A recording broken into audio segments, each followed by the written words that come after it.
Welcome to Daikaiju Network, where we have a very healthy obsession with kaiju. We are also the longest running kaiju podcast. I am your co host, Kent, and with me is your other co host. Jason, how's it going, everyone?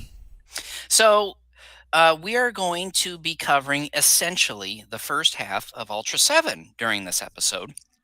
And a little bit of housekeeping quickly here before we forget and move on. Originally, we had planned to do the first half today, which we are, and then we were also planning to finish up the series and to discuss it towards the end of next month, March. Uh, but because of the fact that we're not necessarily over the hill, I guess, or overly excited about this series at this point. Not to mention how more difficult it was to squeeze in, uh, 24, 25 episodes. I did 27. I actually overachieved. Um, Such an for overachiever. for this month, it was very difficult. So what we're doing is we're going to finish up our coverage and discussion of Ultraseven actually at the end of April. So, what we're going to do is right now we're covering the first 25 episodes. So, we're covering basically, the bulk here. And then at the end of next month, we're covering 14 episodes.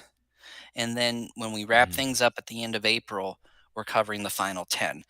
The reason why I had overachieved was because I was under the impression this was a 54 episode series. So I ended up doing 27 episodes. And at the same time, too, I'm kind of kind of giving everybody a warning up front. Um, at least for these first, half of episodes, um, for the most part, I am not thrilled with this show. I have a lot of negative things to say about it. I do have a few nice things, but they are very few and far between. Jason, by the sounds of it, isn't going to necessarily be as harsh, but he's not overly excited about it either. So if you are a fan of this series, at least these first 25 episodes that we're covering, this may not be a discussion that you're going to be thrilled with. I still would encourage you to listen simply because it's an opposing viewpoint. Maybe you can learn something and appreciate something that we bring up. Otherwise, you could be like a lot of people on the internet and just hate us and dislike us and hate our guts and wish us a very painful death. Which, I mean, look, that's you're right. I just wouldn't go about life doing that. So, so I'm just kind of warning you. That's kind of what you should expect during this first discussion. I can't say much of anything about the latter part of this series because we stopped at a certain point. It's not like we did the whole thing and then we're Mhm. just chopping it up. So, I'm just kind of forewarning you. Like this particular one, it may not like. We'll kind of see how everything pans out at the end of next month when we cover the next 14, and then Mhm. when we finalize everything at the end of April. So I'm just kind of letting everybody know Right. that there's a heads up there. Right. So, do you have any other housekeeping here? Yeah. So just want to make sure and notify everyone that if you haven't subscribed already, just make sure to hit that notification button down below or wherever on the where that subscribe button is, wherever you're watching from. And as far as video, live streaming, everything, you can find us over at obviously at YouTube, Facebook, D Live, Twitch, and Twitter as well. And you can also find our audio versions of the podcast over on Apple Podcasts, Google Podcasts, Spotify, iHeartRadio, and as well as TuneIn. And you can also find us at our own website, and you can also listen to both our audios and watch our videos over at daikaijunetwork.com. All right. So, with that, let's just go ahead and dive into seven, seven, seven, seven. So here we are. We're covering Ultra 7. This came on the heels of Ultraman. And so I guess we might as well just kind of dive in. Um, I took some notes about each episode, and I gave each episode a grade as I went along here. So Yeah, and I it's want to give everybody a warning too that both Jason and I have the Shout Factory releases that were released what 2012 or whenever that was. I Um, used to, but I recently have the new Mill Creek Entertainment one, so I've got like the first seven. All of those are in the Blu-ray steel box set. Wait a minute. So what'd you do with your Shout Factory one? Well, I still have it laying aside, so I'm gonna kind of get rid of that one. Okay.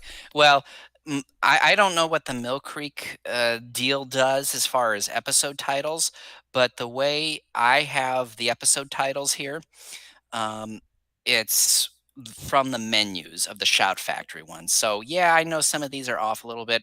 There are a bunch of nerds out there. There are people who get very specific about things. So I'm just saying I got the titles from the menu on the Shout Factory because I did it by episodes. I didn't hit the play all and take it off from the actual title card as as each episode starts. So I'm just letting everybody know it's not like I'm changing things on my own, and it's what Shout Factory would. Yeah, and just from looking at the list here, according to Wikipedia, they're basically the same nameage from what I've seen on the first three discs of that Mhm. Blu-ray steel box set. So we're going to start with episode one called The Invisible Challenger or Adversary, depending upon which word again you want to use. So we're introduced to the Ultra Guard as part of the Terrestrial Defense Force, which is an extension of the Self Defense Force. I love the coal aliens here. It's kind of a cross between a tick and a lobster. Um, Here, I had kind of forgotten It's how wacky some of this stuff was. yeah, and it's kind of like it's like a visible sort of tick sort of thing, kind of like a one. It it sort of reminds me of one of the other things, like a flying brain or Sort something of, yeah. of the sort. But yeah, and as far as the whole TDF, Terrestrial Defense Force, it kind of looks a little bit similar um, to the Science Patrol in Similar, some yep. sort of fashion as far as the outfits and everything, but obviously different colors and all that, but more technology and other specifics here and there. Yeah, my understanding is that most, if not all, of these earlier Ultra Man-esque shows do a similar um, do a similar thing where there's some sort of organization that is an extension of the self-defense force, and they specialize, like in this case, extraterrestrial activity. Science Patrol, it just was, really any oddball phenomenon, that sort of thing. So I And think most of them kind of follow this similar pattern mhm. for a while, and anyways. and the one thing that I want to at least point out that the person who plays as Shigeru Furuhashi, um, he returns from the previous series, and I think this might be maybe the only person. I'm not entirely sure. I haven't really watched all of the Ultraman series or TV shows. I've only seen spots of other Ultraman series here and there. But as far as to my perspective, at the least, that uh, uh, if I'm probably going to be butchering his actual name here, Sendayu Dokumamushi. I think he's probably the only recurring person that has at least has come back in some sort of fashion, being part of the whole patrol team for the Ultra series. Hmm. Yeah, and I had forgotten too that Dan Moroboshi, or AKA Ultraseven, he kind of has these capsule deals where he throws out either in this episode Wyndham, which is sort of like a mecha chicken, or this other monster. I want to say it's Thesis. I want to say was the name. I forgot the name of the this weird looking monster he has at his disposal as well. Yeah, But and yeah, he throws it, and I kind of was disappointed because this Wyndham, and we will see Wyndham one or two more times during the first half of this series. Wyndham's actually, despite how it's built and how it looks, it's actually just a very sad weapon to have. It seems to be very ineffective. and I can remember that Wyndham also comes back in one of the most recent Ultra Series TV shows. Um, I think it was Jeed, I believe. Indeed. He Jeed or Geed, however you pronounce that name.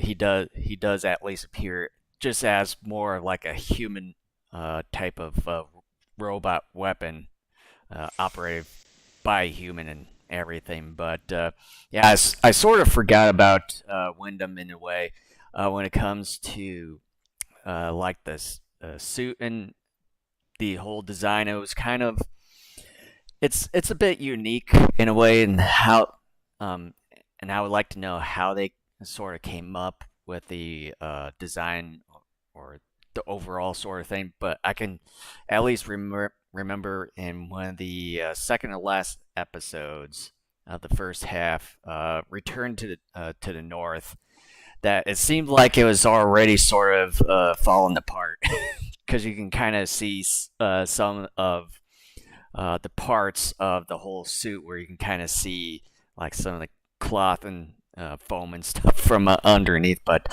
other than that, yeah, Wyndham is sort of a interesting concept as well. Uh, I also sort of forget the name of the other monster, but I think he also has I think a few other kind of capsules when I believe they show in this first episode when he opens up that little kind of cigarette box sort of design with all the capsules Hmm. in them. I'm not sure if he uses all of them, but for sure in the first half that he uses those two particular capsules. Yeah, and I just kind of want to let everyone know too that we're not going to go into great detail of each episode. We're just going to kind of hit upon some points and stuff because we got a lot to cover here.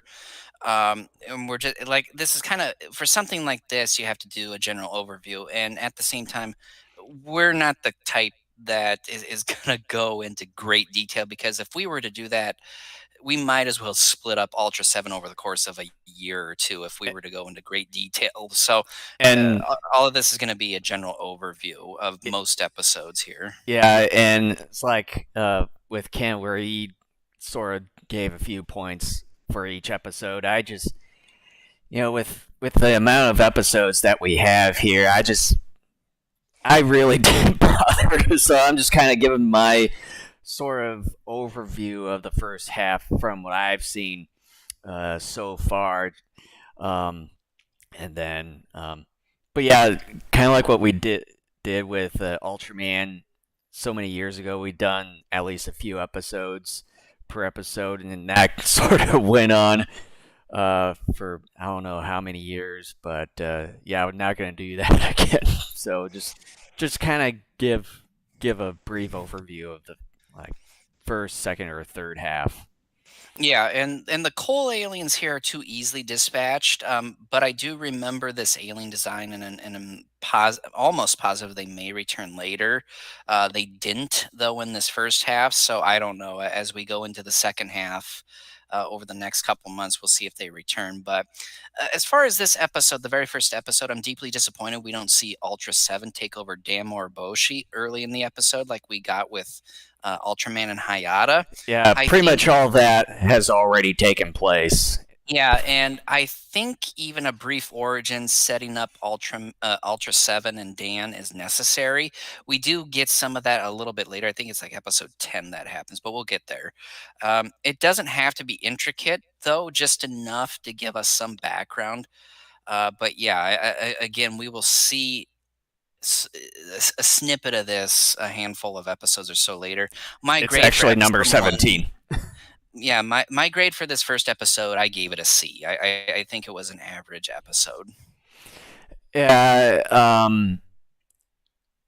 I'm just kind of more in the in the middle of the road. Yeah, just probably at least a C plus. And so on to episode two, titled "The Green Terror." I think it's amazing that Dan is all of a sudden a member of the Ultra Guard. Because he kind of helped him a little bit, but it was sort of offhanded how he did it. But there was no initiation whatsoever. It's just kind of now he's a member of the Ultra Guard, and I know this was kind of aimed towards kids, but and already I'm kind of getting into one of the issues I have with this show is that this show, even though yes, it's kind of aimed at kids, at the same time it tries to, I think, appeal to a slightly older audience than what Ultraman tried to do. And as a result, in my personal opinion, at least during this first half of the show, I don't think it succeeds because it's trying to appeal to everybody. It ends up not being appealing at all, in my opinion, for the most part. And it creates, I think, a lot of issues with tone and even some of the themes that are presented occasionally throughout. Once again, at least the first half of this series, and to me, I think something like this, when you get the main character who's going to be a member of the Ultra, I mean, we all knew it was going to happen, obviously, but the fact that when you take a look at the first episode and you see how he helped him in a very offhanded way, he was basically like one of us just helping, let's say, the police or something catch a criminal of some sort. It's not like all of a sudden the police are going to be like, you are a member of the force now. It's not, it doesn't happen that way. And I Mm-hmm. understand it's fiction, but still, it's very important that your character now is a member of the Ultra Guard, like what Hayata was. Although Hayata was already a member of the Science Patrol by the Mm-hmm. time Ultraman took over his body, and I just find it weird. And some people may think I'm nitpicking, but I think some of this stuff is important because it is a big deal when your character jumps, even though he's already been embodied by Ultra 7 at this point. It's Mm-hmm. still a big deal that he gets initiated because they don't realize he's Ultra 7. To them, he's still a human, and I think it's important for the audience to see this initiation, to kind of see character growth. And here I am just kind of continuing to dump into just some of my issues here, and I'm going to try to stop after this point. Um, I think one of the also bigger issues, and I think is one of the biggest problems of this series too, is there's really no character development at all in any of these characters. Ultraman did it better, and even then that's not saying much. There wasn't a ton of character growth in that series because obviously it was more about solving mysteries and fighting weird creatures and kaiju. But there was occasionally with some episodes growth.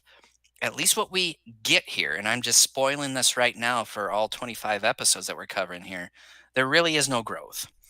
And the character seems so one-dimensional. Anne is virtually relegated to a strict female role, which is very insulting. But even on top of that, when you compare her role to the female character's role in the original Ultraman series, Anne is barely even involved with this series. And to me, that's deeply disappointing because the gal who was involved with the Science Patrol and Ultraman had a lot bigger role. She even had some episodes that were centered strictly around her and some of the problems that she was facing, uh, occasionally throughout that series. And that was a 39 episode series. They did a better Mm-hmm. job of fleshing out the characters and giving each character their own moment or so, sprinkled throughout that series. So far, 25 episodes in, Anne is relegated to nothing more than a stereotypical female role of the late 60s, and just in general is barely even here. Mm-hmm. And I have a lot of issues with that. Not just because, like I said, of her role of just kind of being this general female, so to speak. Not just that, but she's the only female, just like the other one was in Ultraman, but she just is barely even here. Mhm. Yeah, and I think the other thing that is sort of tending to be a little bit more of a problem with this is that it seemed like that they had a lot of filler uh, within each of these episodes. And what I mean about filler, they had these really, really long shots of when they sent out was it Ultra Hawk airplanes and stuff, and they like every episode you see them getting ready, moving in one spot and going up to the surface and everything. They show other scenes and all that, and that's sort of kind of one of the main problems. Um, one of the main issues that we tend to get to see in the first half, and I think maybe towards the end of the first half, I think they kind of sort of realized that that was getting to be the case. It's like, why don't we try to at least fill in with some better things than just showing these long shots of the airplanes and everything?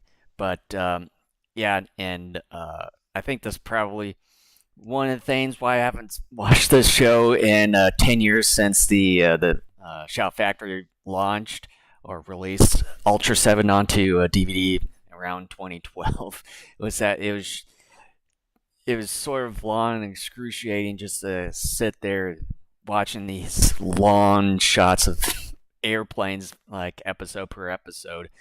And um and the other thing to point out, kind of continuing on with your thing about character development here, and I'm not sure how much time that they had in between production and then releasing the shows.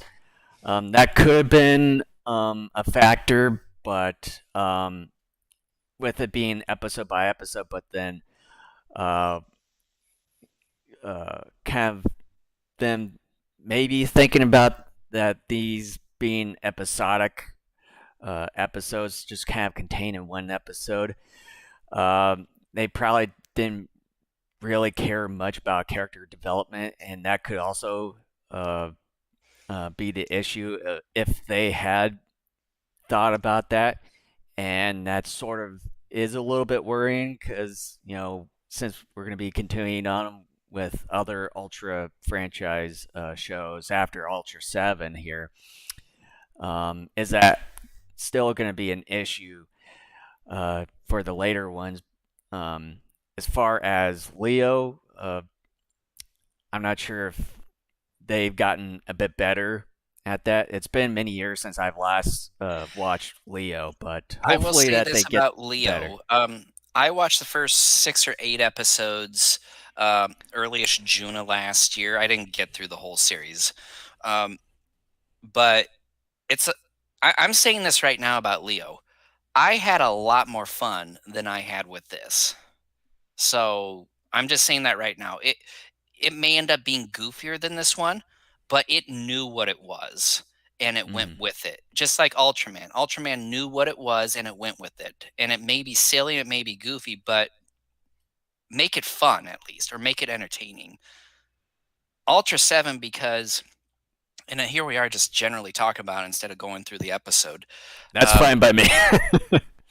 but the problem with Ultra 7 is that like I said a moment ago, it tries to appeal both to adults and to kids, and as a result, it most of these episodes, and at least this first half as a whole, and I am very cynical and I'm going to think rest of this series, the series as a whole, is such a schizophrenic mess that it ends up in general being just not really a good show.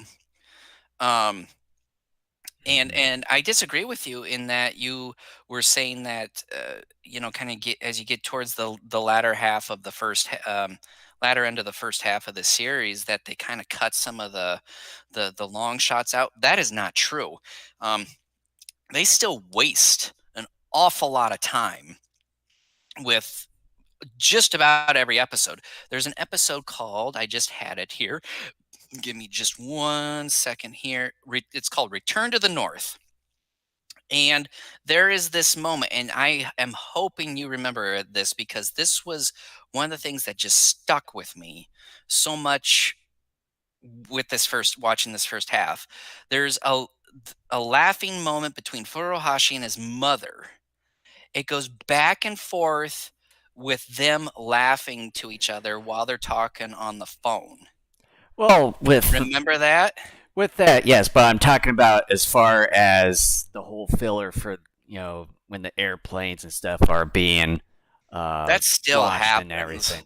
Yeah, I mean that But still at least happens. they really cut it down towards the end of the first half. I sort of noticed, but Yeah, um, I disagree. that yeah. And the other thing when it comes to Return to the North, and this is kind of the more memorable episode since I just watched it last night. The one thing I seriously have an issue with, and where they talk about uh, you know detonate the self destruction bomb to 360 seconds to prevent from I know where you're going colliding with this. colliding with the civilian airline that was coming towards it there. But then towards the end, when everything was wrapping up, When uh, Ultraseven was fighting Wyndham, and that took a and good long time. yeah, and as soon as Furuhashi got regained control of the airplane, uh, set the self detonation thing off, and there was at least maybe about 30 to 20 seconds left of it, and went by the civilian airline. I'm just like, wasn't that supposed to detonate way before the civilian Yeah, airline it was. whole incident? Yeah, you're not wrong. I have that in my notes. I said the timer should have gone off during the 7 Wyndham fight. It's preposterous Furuhashi would have had 27 seconds left on the timer by that point. Mm-hmm. And yeah, but let's quickly get back to the Green Terror here. Let's try to get a bit more on point here. We're just we kind of are like, but here's one thing Yeah. I want to say about not just this particular episode, the Green Terror, but the whole show as a whole, is that I think a lot of the miniature work and a lot of the effects work is very, very good. I think it's a big step up from Ultraman. In fact, here with the Green Terror, I love the hand makeup transition. I think it's an amazing effect for a TV series, even at the time, and that the miniature sets are amazing. Like there's a moment when an ambulance falls off the freeway, and I think it looks so spectacular because so much work went into that particular moment, despite the shot only lasting a few seconds. And this episode sort of reminds me of a bit of a similar type of episode, I think, in Ultraman in a way, where it dealt with some kind of plant monster and maybe kind of a combination of the two Kind of, episodes yeah. from that, where he had some kind of uh, rock or something kind of coming from space and doing something, and then kind of combines with another monster, like a plant monster. So they kind of combined the two here. But this one is sort of kind of reminds me just a little bit of kind of a low budget Matango in a way. Kind of, yeah. Yeah, I want to say something too, and what I'm about to say um, goes for the entire Ultra Guard and how very inept and amateur this organization is throughout this whole series because I am going to assume they continue this buffoonery in the second half of the series. But as I was watching this episode and seeing Captain Kiriyama say the creatures of alien origin, I began to think about the likely probability that every single adversary in this series is extraterrestrial. If that is the case, I must say that the Ultra Guard and the international community have failed mightily at not figuring out some shield or ultra defense mechanisms to prevent alien attacks or to stop them shortly after coming into our atmosphere. I understand the show was made for a younger audience, but I can't help but to think that so much damage could have been prevented and so many lives could have been saved had some ultimate shield or weapon was devised after a particular point in time. And there is an episode that comes later where a doctor is trying to devise a shield, Yeah. but it ends up, they defeat the aliens, but this shield device never comes into play again.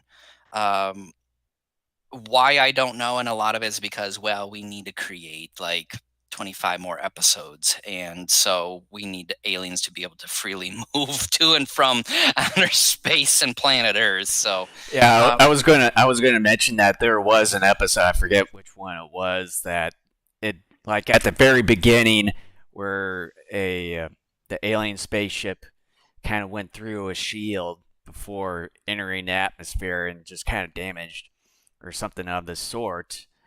And I forget, like I Project said, Blue, I yeah, think is what some it's I, called. I think so. Yeah, Yeah, I think it's Project Blue.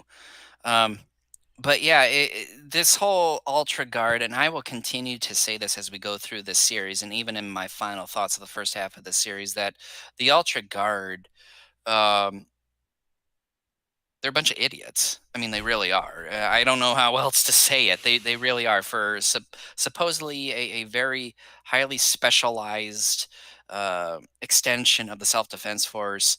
These guys are no better than just anyone you could pick off from the street. But anyway, I thought the conclusion to this episode though was a problem that I had occasionally had with some Ultraman episodes, and an issue I know will persist throughout future Ultra series, including this one, where the battle between the Ultra Hero and the Kaiju of the Week is incredibly short.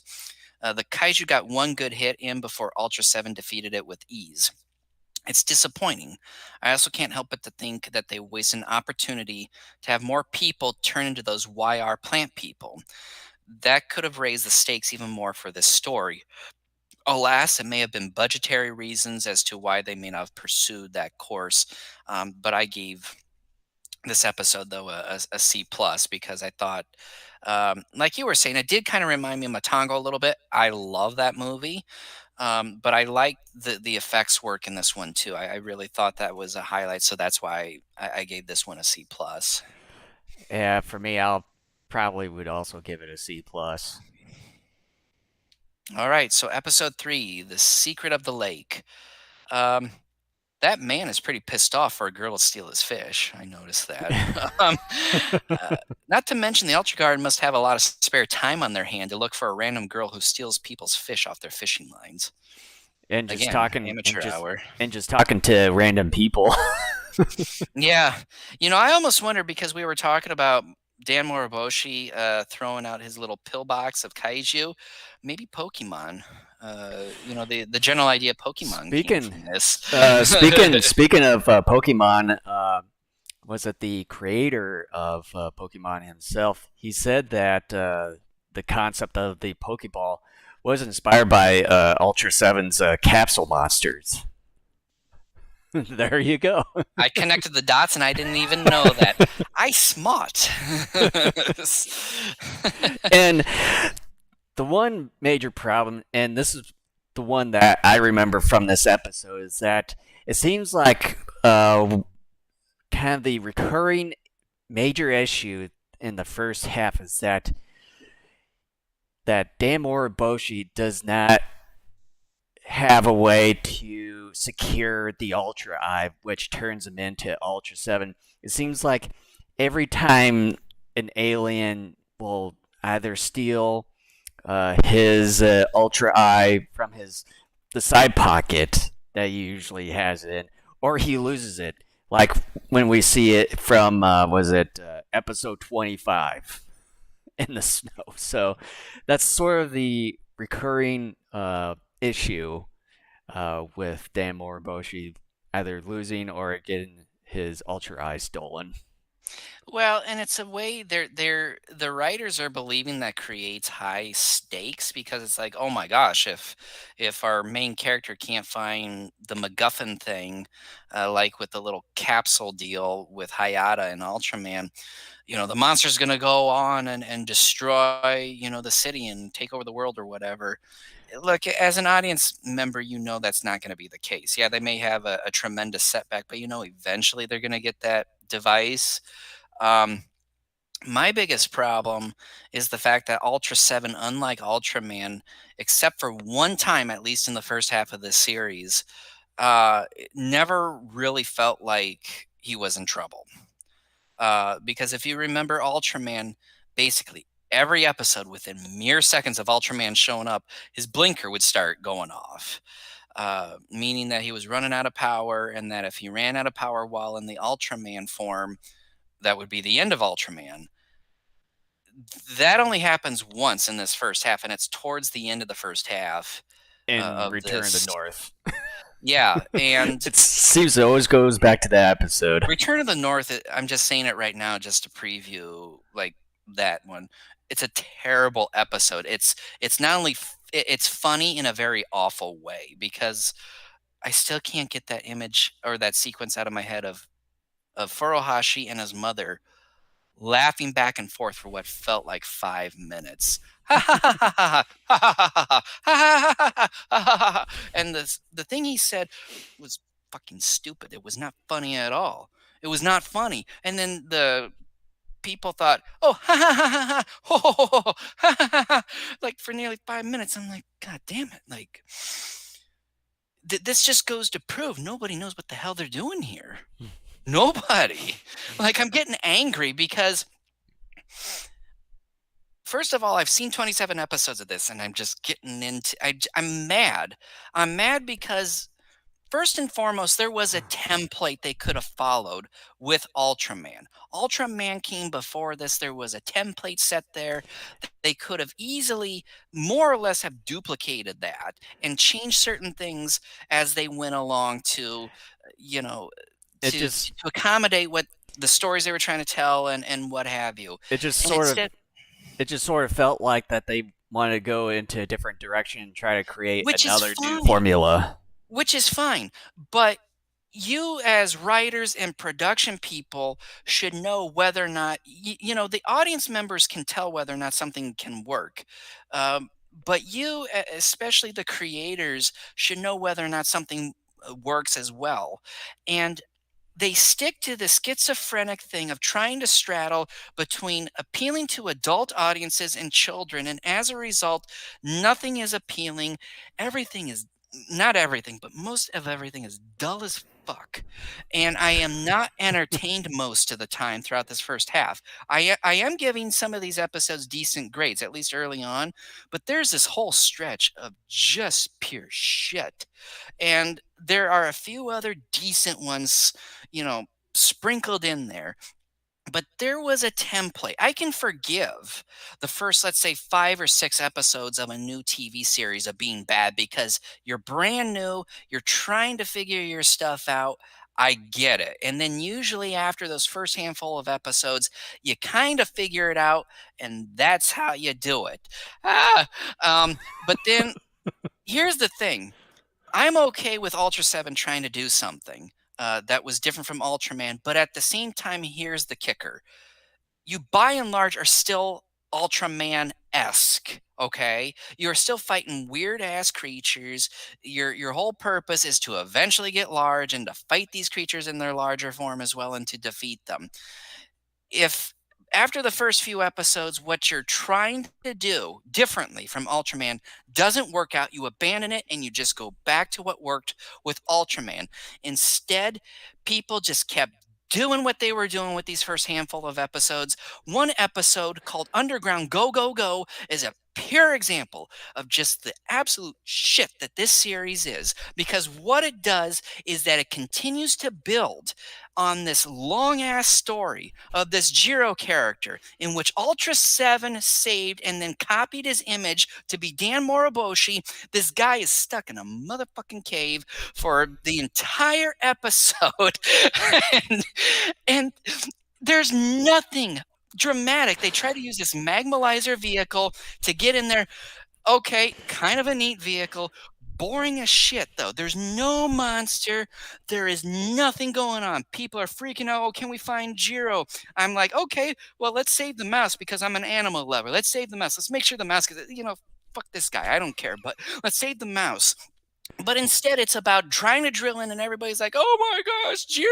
Like, are we gonna, can we save him?" And nothing is happening. There's no weird ass creature that is upping the stakes that is trying to come after Jiro. There's nothing. It's slow ass buildup, and I'm like, Dan Moriboshi, you're Ultra 7. Go off to a corner somewhere, turn into Ultra 7, and bore your way and get this asshole out. And it doesn't happen. There's just so much wasted time within so many of these episodes where it's a build up. They're trying to tell a story that is dramatic and it's not. It is dull as fuck. And I just am so beyond pissed off with how this series so far is handling its storytelling.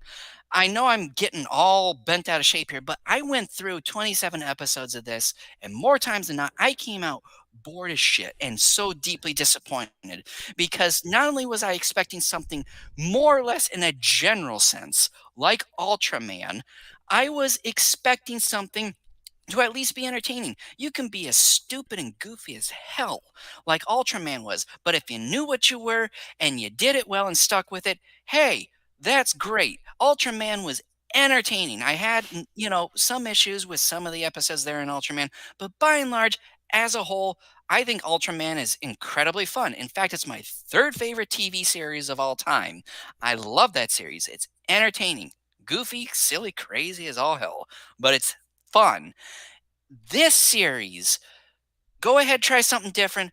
But if it doesn't work, go back to the old template that was set up for you. It's right there. Copy and paste it. Just change a few things around.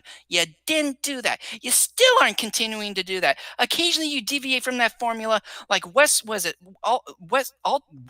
Ultra Garrison. It's a two-parter storyline that actually is actually quite good. We'll get there here in a bit after I get done, splitting a vein in my head here.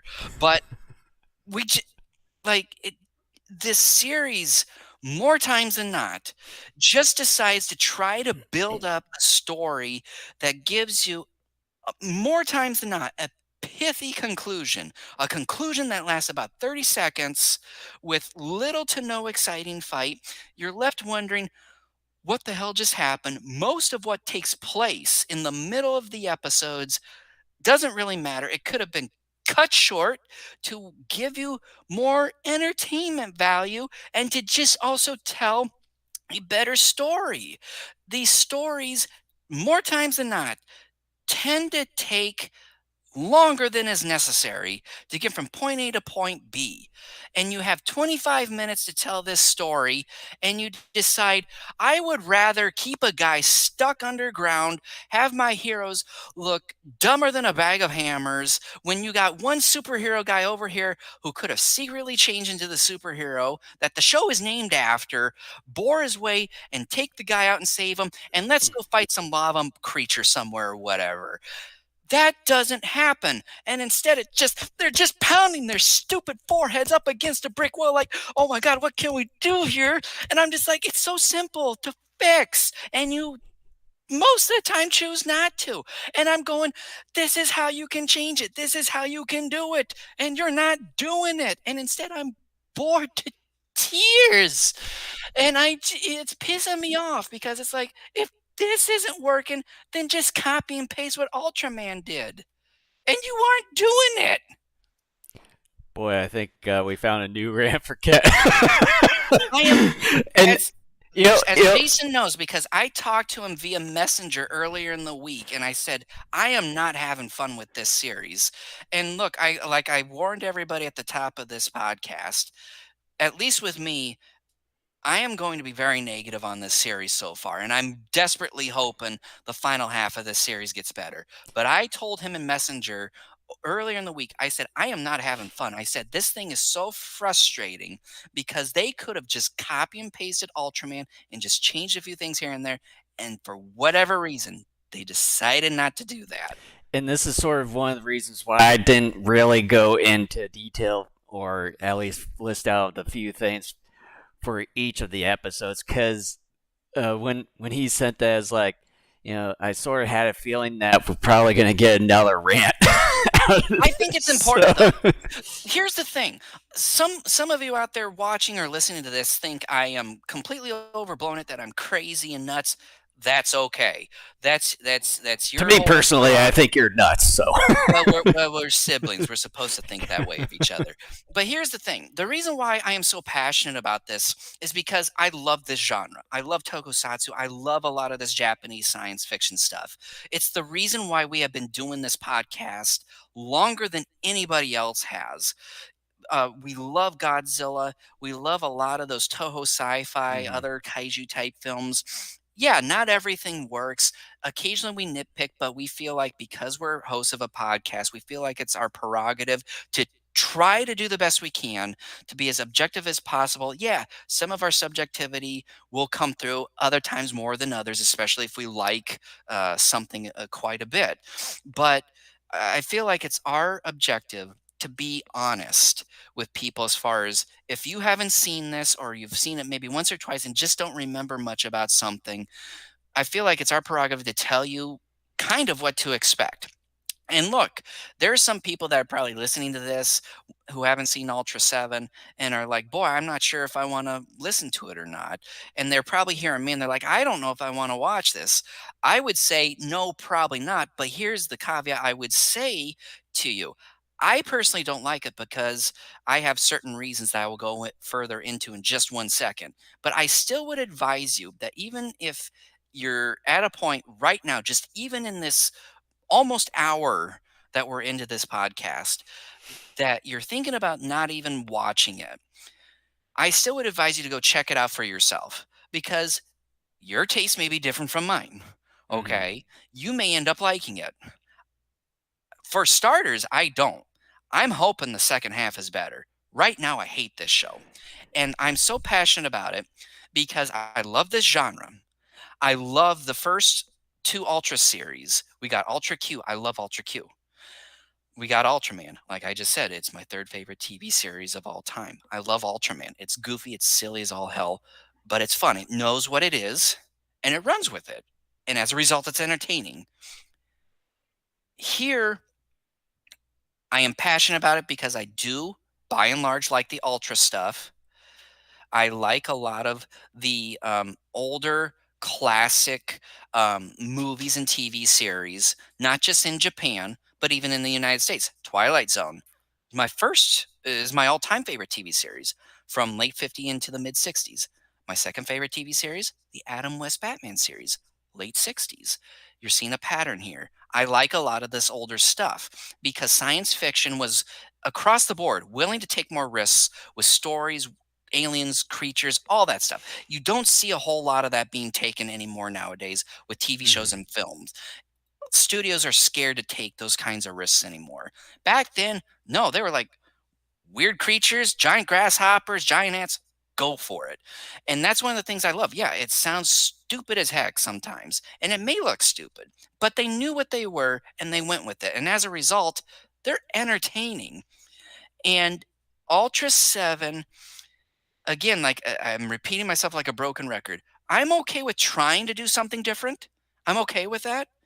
But if it doesn't work, and they should have known by episode 5 or 6 that what they were trying to do didn't work, guess what? In the case of Ultra 7, you had a previous example in Ultraman of something that did work. Basically, copy and paste how all that went down Mhm. and just make some tweaks here and there.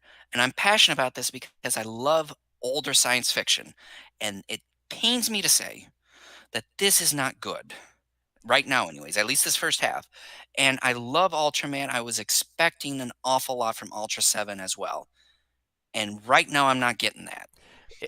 Yeah, and I think one of the reasons why I haven't watched the show in 10 years since Shout Factory released the DVD set, I think it's um, just the sheer amount of filler that came in with a lot of the episodes, particularly so far from the first half of the whole entire TV show.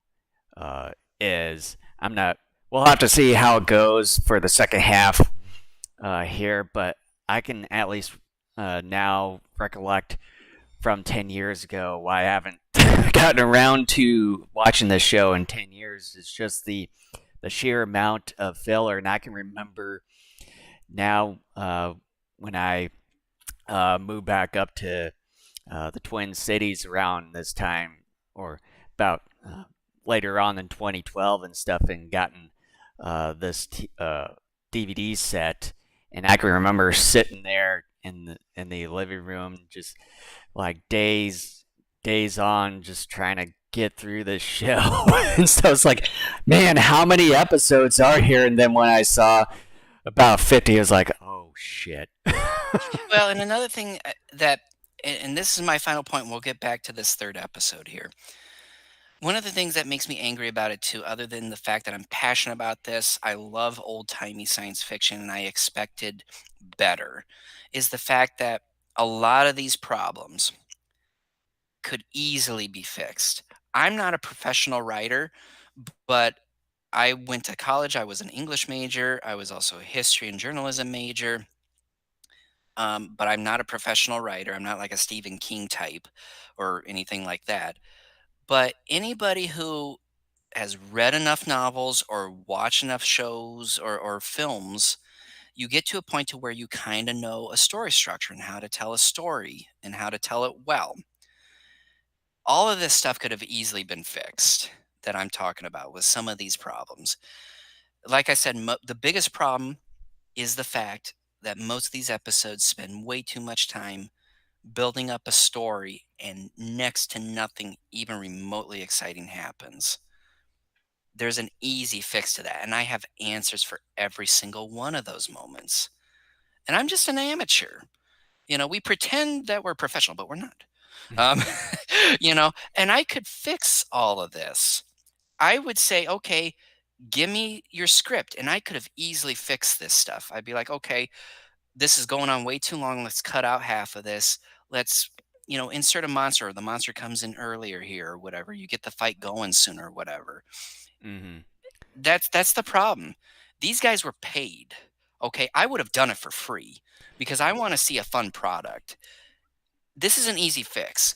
Anybody who even knows remotely anything about how to create something entertaining could have fixed these problems. Yeah, and the one thing that I was just sort of going through as far as the story development and stuff, I noticed the name Tetsuo Kinjo, which he also kind of helped develop the story for Ultraman, but along with E.G. Tsuburaya, when it comes to Ultraseven, he's the only one, not along with E.G. Tsuburaya. So There you I go. think I think the only problem is that E.G. Tsuburaya wasn't part of the whole development of the TV show. Here's my theory. Here's my theory. The right what's the one writer's name? Uh, Tetsuo Kinjo. I am willing to bet you Kinjo was brought in for the human drama, and Subaraya was more in line with doing the effects or kind of the kaiju stuff. That explains so much. I bet that's my theory, and I'm willing to bet $1,000 I am correct in that Kinjo was more of about creating the human story. If these episodes were maybe an hour long, stuff like my theory, my whole way that I think about these episodes probably would be a whole lot different Hmm. because it would play out different. I am willing to bet he is someone who writes a lot of human drama but knew next to nothing about how to handle the kaiju, and as a result, what you see throughout most of this first half and probably even throughout the entire series are incredibly short. Yeah. kaiju battles that are j- just entertaining enough Hmm. to where you're just like, okay, I got it.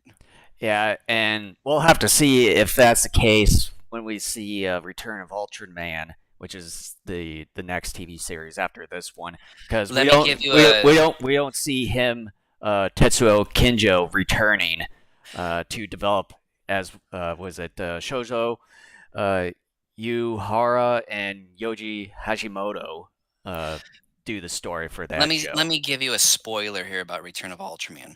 My guy here, back in 2020, wanted to watch some Ultraman stuff from beginning to end. He picked Return of Ultraman. I didn't get in on all of it. I saw some episodes here and there. Let me just tell you, it's so much better than Ultra 7. It's more entertaining. So your theory possibly could be I am true if willing to bet that's the I'm right on case. that. But anyways, let's get back to this episode here. We had like, a 30-minute deviation from it. Do we really Because need to? Because I got something, I gave this episode a good grade here. Because, like I said, I feel like I'm being brutally honest here and fair as well. I thought the kaiju battles here were more entertaining due to them, meaning the kaiju being introduced earlier in the episode, and I appreciate that for a series like any of these Ultra series. We're here for the kaiju. If you're not going to give us kaiju battles, then you need to give us a good story. With that said, though, Ultra 7 easily defeats Ella King. And what's with the explosion? Ultra 7 didn't throw any explosives. What's the deal? Yeah, when it comes to Elokin, I know that monster sort of reoccurs in some of the other later on Ultra series, and I think Elokin is one of the uh, good kind of monster villains that keeps reprising his roles, and I think that's sort of a good thing that they sort of had some kind of monster that they can rehash every time later on in the Ultra franchise. But yeah, I'm as far as some of the other monsters,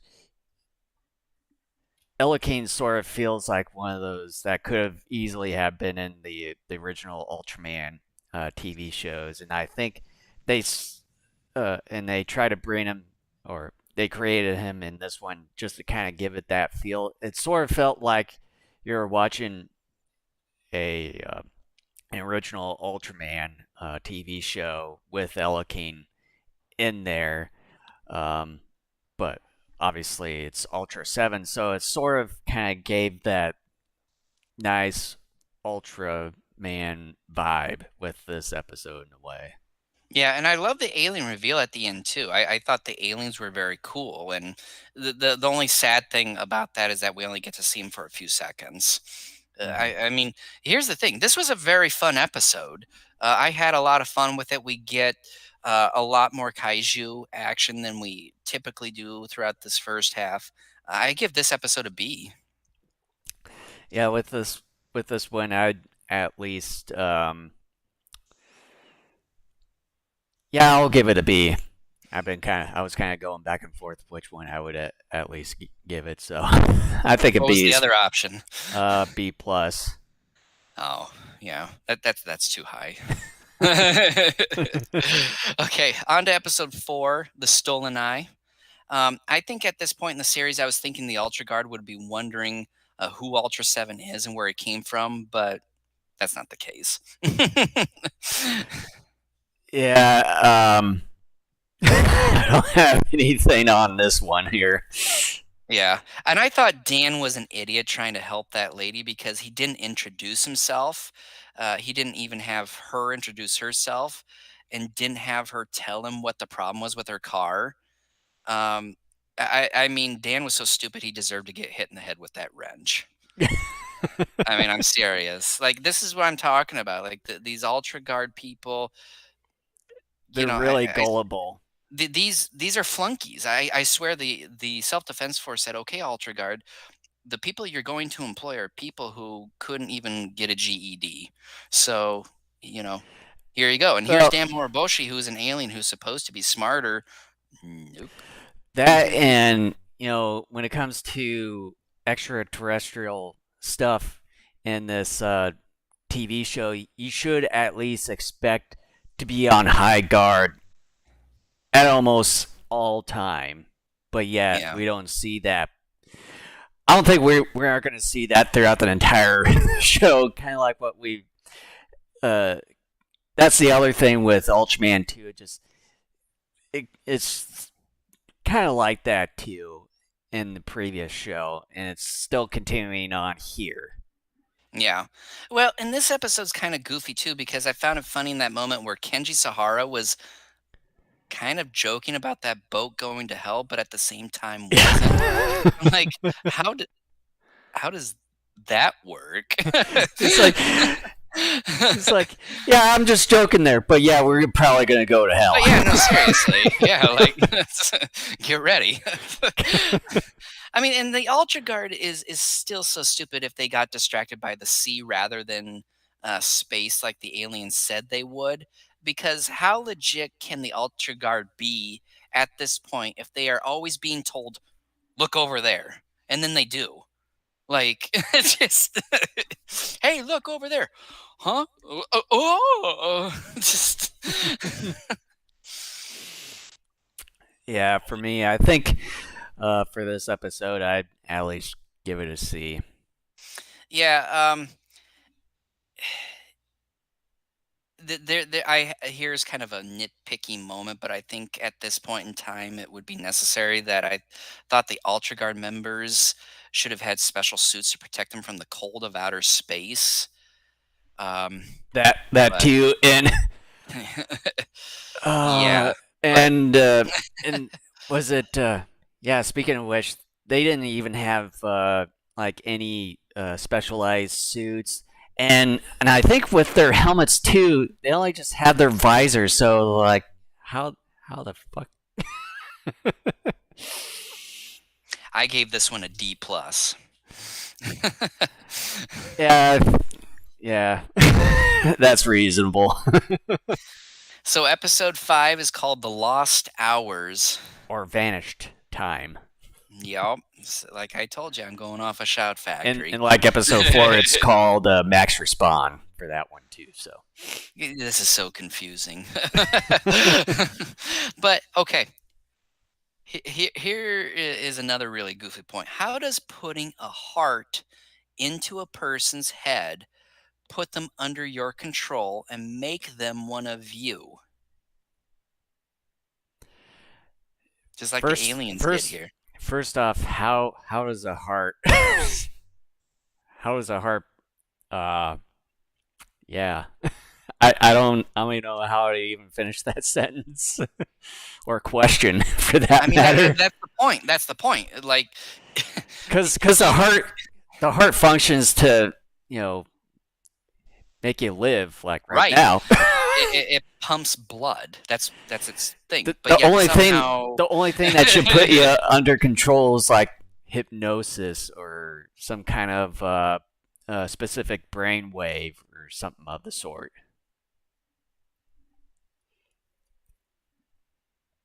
I just this is like another problem. Like again, Ultraman was goofy and silly, but something like this is stupid. Um, and if the alien knows Dan is Ultra 7, and we get this several times, that means for starters, Dan has done a terrible job of keeping his identity a secret, and more should know who he is, Especially especially when the he's a Ultra human. Guard. Yeah, especially the Ultra Guard, who again are a special extension of the Self Defense Force and who are supposed to be these mighty, uber intelligent people.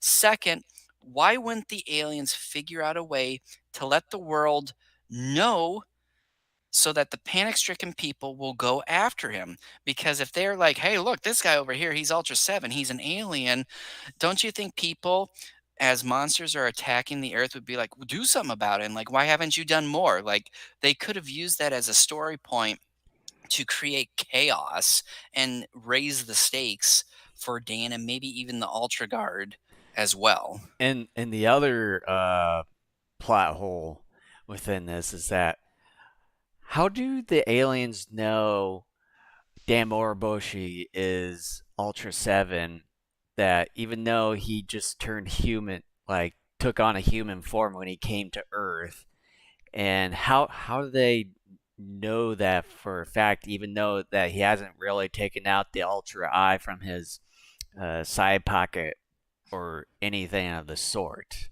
Well, there's that, but at the same time, like I said, it means he's done a terrible job of keeping his identity a secret, but yet somehow the Ultra Guard doesn't know that. But we get numerous times throughout the first half of the series that aliens are saying, "Damn Moroboshi, you are Ultra 7," that sort of thing. And I'm like, then why doesn't the Ultra Guard know about this? Or why just have Dan Moriboshi, his character, kind of going back to your whole little rant about the character thing, is that he doesn't even deny being Ultra 7 in front of these supposed aliens, either being in alien form or in human form. Now, he doesn't, say, like, make a lie saying that he's not, but yeah, he doesn't even deny it. So that kind of goes back to, not keeping it secret at all. This is a painful show to talk about. No more rants, please. I don't want to keep going because I got other things to do later on I today. know. So. No, I know. I mean, I've said most of my stuff by and large, but my kind of final overview of this episode, The Lost Hours, is by this point, even though it's only 5 episodes in, I'm beginning to lose patience with the show. My memories of the show were more positive, but at this point, I'm beginning to be disappointed in it. Spoiler alert, as if you didn't already know, I'm beyond disappointed. It's not like the first Ultra show. There was a preceding show that helped set the formula, and that formula is not being followed here to a point where I can say I'm having fun with it. I'm not giving up at this point. At this point, I am. But my expectations are lowering, and I'm not feeling as positive about the show moving forward. And I gave this one a D. Um, yeah, with this one, I'd probably give it a D plus. Okay. See, Jason's nicer, everybody. So, I episode would have. I 6, thought about Dark. giving it a C minus, but I was like, D plus is probably better. Yeah, if you're struggling to figure out whether to go with the higher grade or lower grade, you should always go with the lower grade. More times than not. So episode 6 is called The Dark Zone. Um, Asking Earth to adjust its orbit is very silly. The sun's Yeah, gravitational pull of the planets is immensely powerful. Not only that, changes in Earth's orbit would have severe consequences for all of life. This whole thing reminds me of Gorath, which is not a good thing. that and then Pegasus City. I think it's called Pegasus.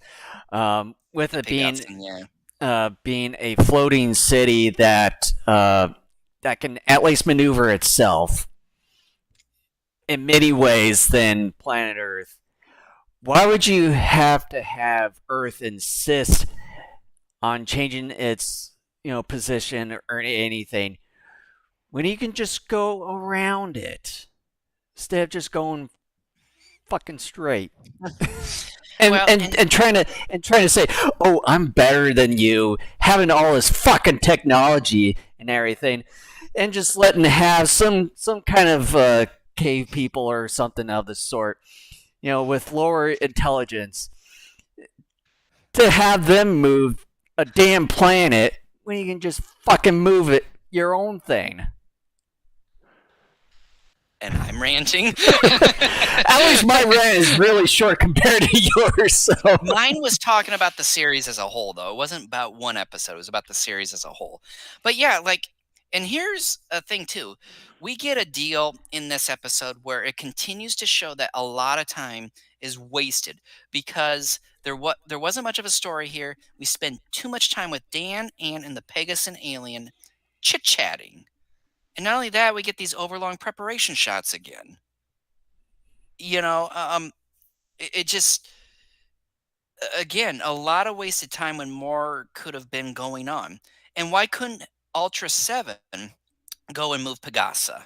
Simple solution, you know? yeah, And the end of the episode is too short and ridiculous. Yeah. I gave this episode an F. Nothing of any real substance was going on. Much of the episode was wasted when more could have gone on. There was a simple solution to the problem. They didn't take that avenue. Yeah, Yeah, this one just felt more like a, a real filler of an episode. So yeah. yeah, there's really no place for it. So yeah, F would probably be the best one. All right, next episode, Space Captive 303. Or Space Prisoner 303. Nobody cares anymore, but I'm beginning to pick up possible hints of xenophobia in the show by this point. Because hearing Kiriyama hope nothing happens when with an alien visitor points to this, as well as not having any friendly aliens at this point. Um, and a 3-year-old must have dubbed that lady at the gas station too. You remember how she sounded? Oh god, yeah, sounded like a little kid. Sounded like a little kid. Now I remember. I, I was just like, are you kidding me? Yeah.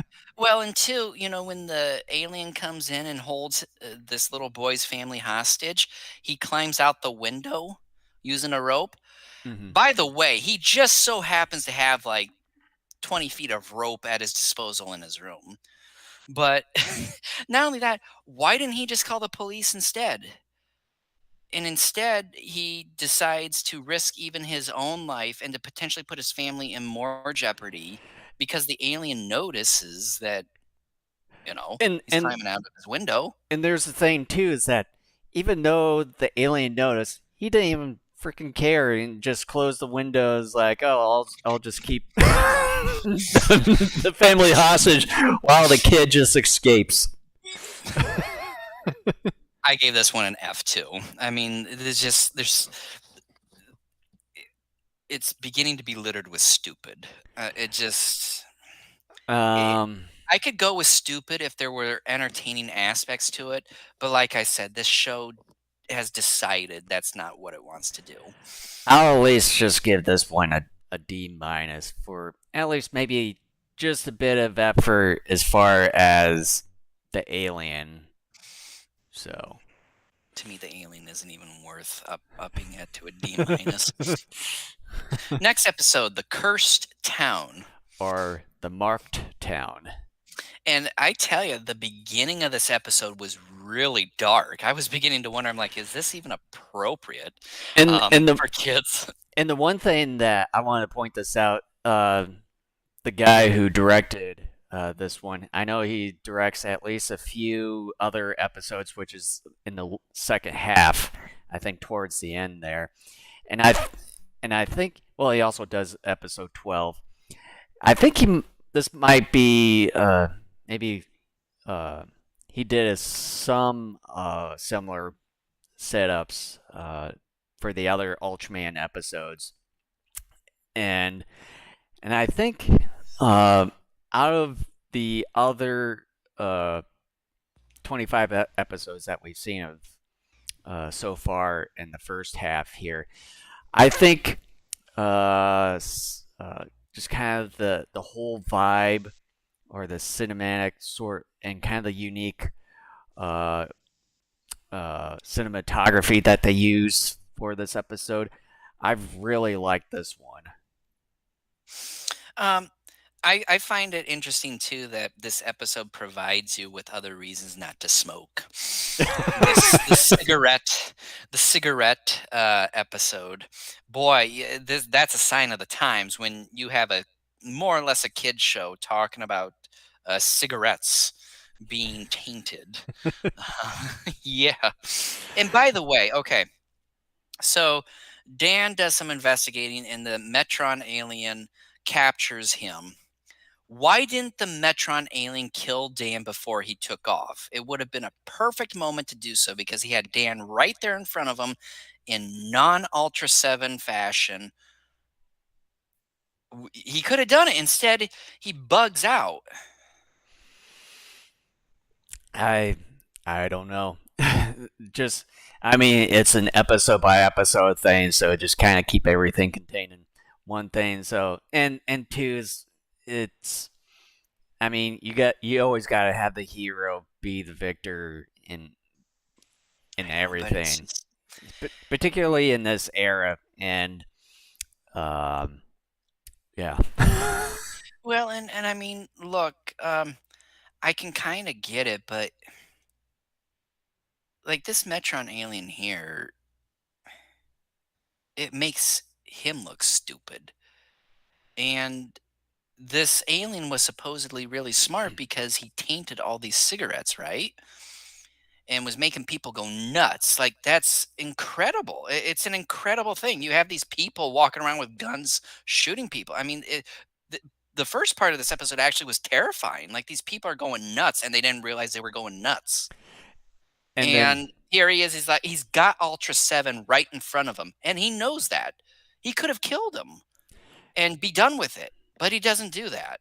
yeah, and then the other thing too is that what you were talking about earlier, like it's trying to identify its audience. Is it like an adult theme or kids theme? And this one right here is kind of like borderline adult It theme, or basically is an adult themed episode. But then I think after that just goes right back to kids again, it's themed. trying. We see this even in movies where when you're trying to have it both ways, okay, you fail. Like 99 times out of 100, you fail. There are very rare cases where you're able to straddle both camps and actually be at the bare minimum sufficient. That doesn't happen. Mm-hmm. And yeah, it just again, but anyways, as we this is what I wrote at the time, because this was the last episode of disc 1, at least for me it was.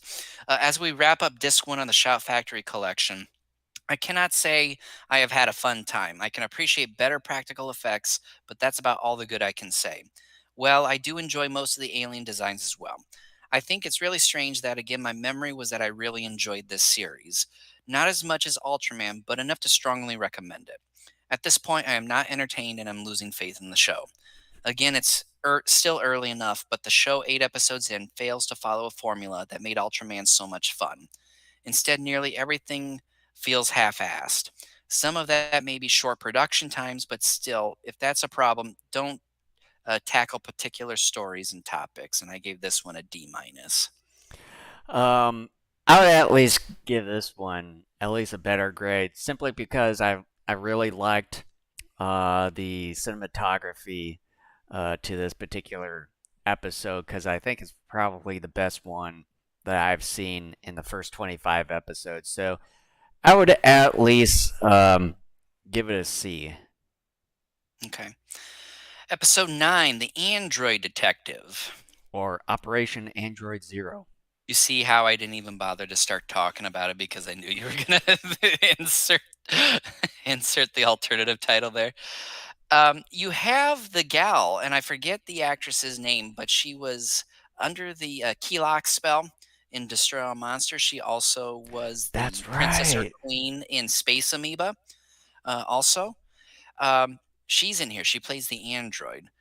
And starting off this episode, I kind of had a little laugh because Furuhashi was a dumb shit to believe that woman.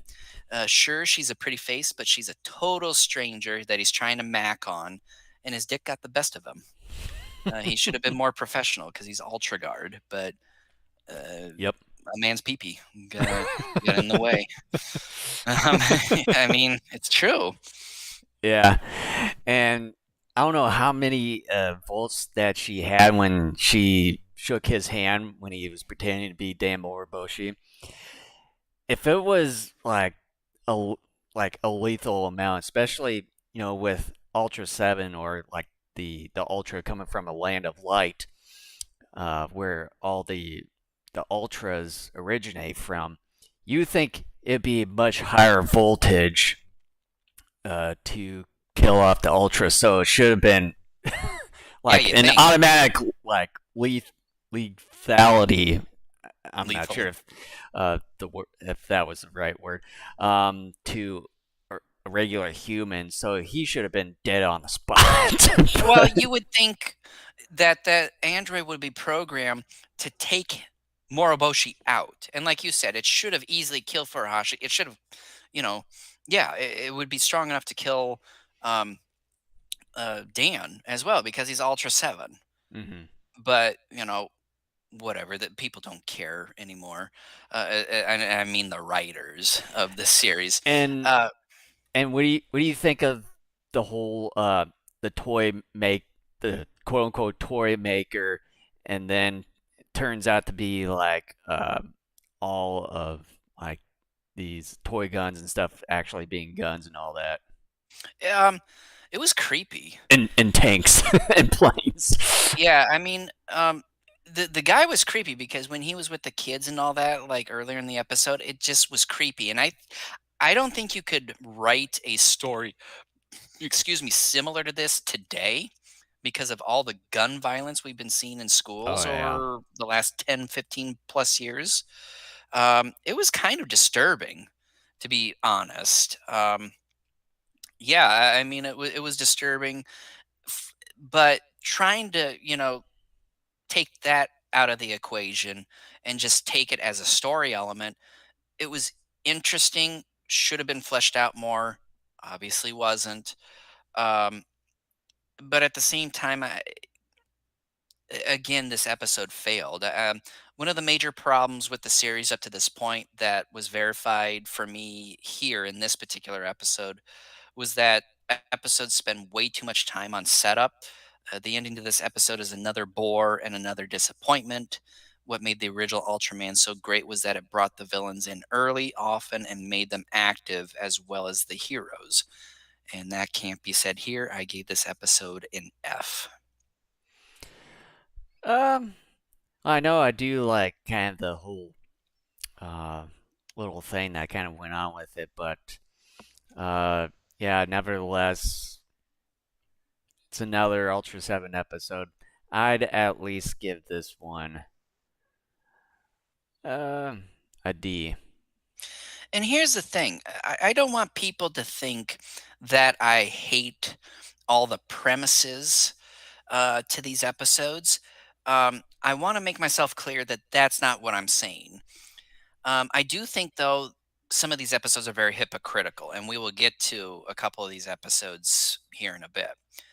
What I'm saying is that um, the writing, more times than not, and I keep saying that phrase because it doesn't hold true exactly throughout the entire first half, is really not good. And like I've said many times so far in the hour and a half we've been doing this, there were better, more efficient and effective ways to tell these stories. And for whatever reason, that's not the way that they went. Mhm. This premise, I think, was interesting. And like I said, if this were fleshed out more, I think you could have really had something unique and fun and interesting here. But they just didn't decide to go. Like I was saying, I was kind of creeped out by the toy maker and all that because the actor I thought did a good job of being creepy. His interaction with some of the kids and kind of how he was being suspicious was kind of creepy. But for a 25-minute episode and how the story progressed, Kinjo, whatever the writer's name is, just decided no, we're not going to explore some of these elements.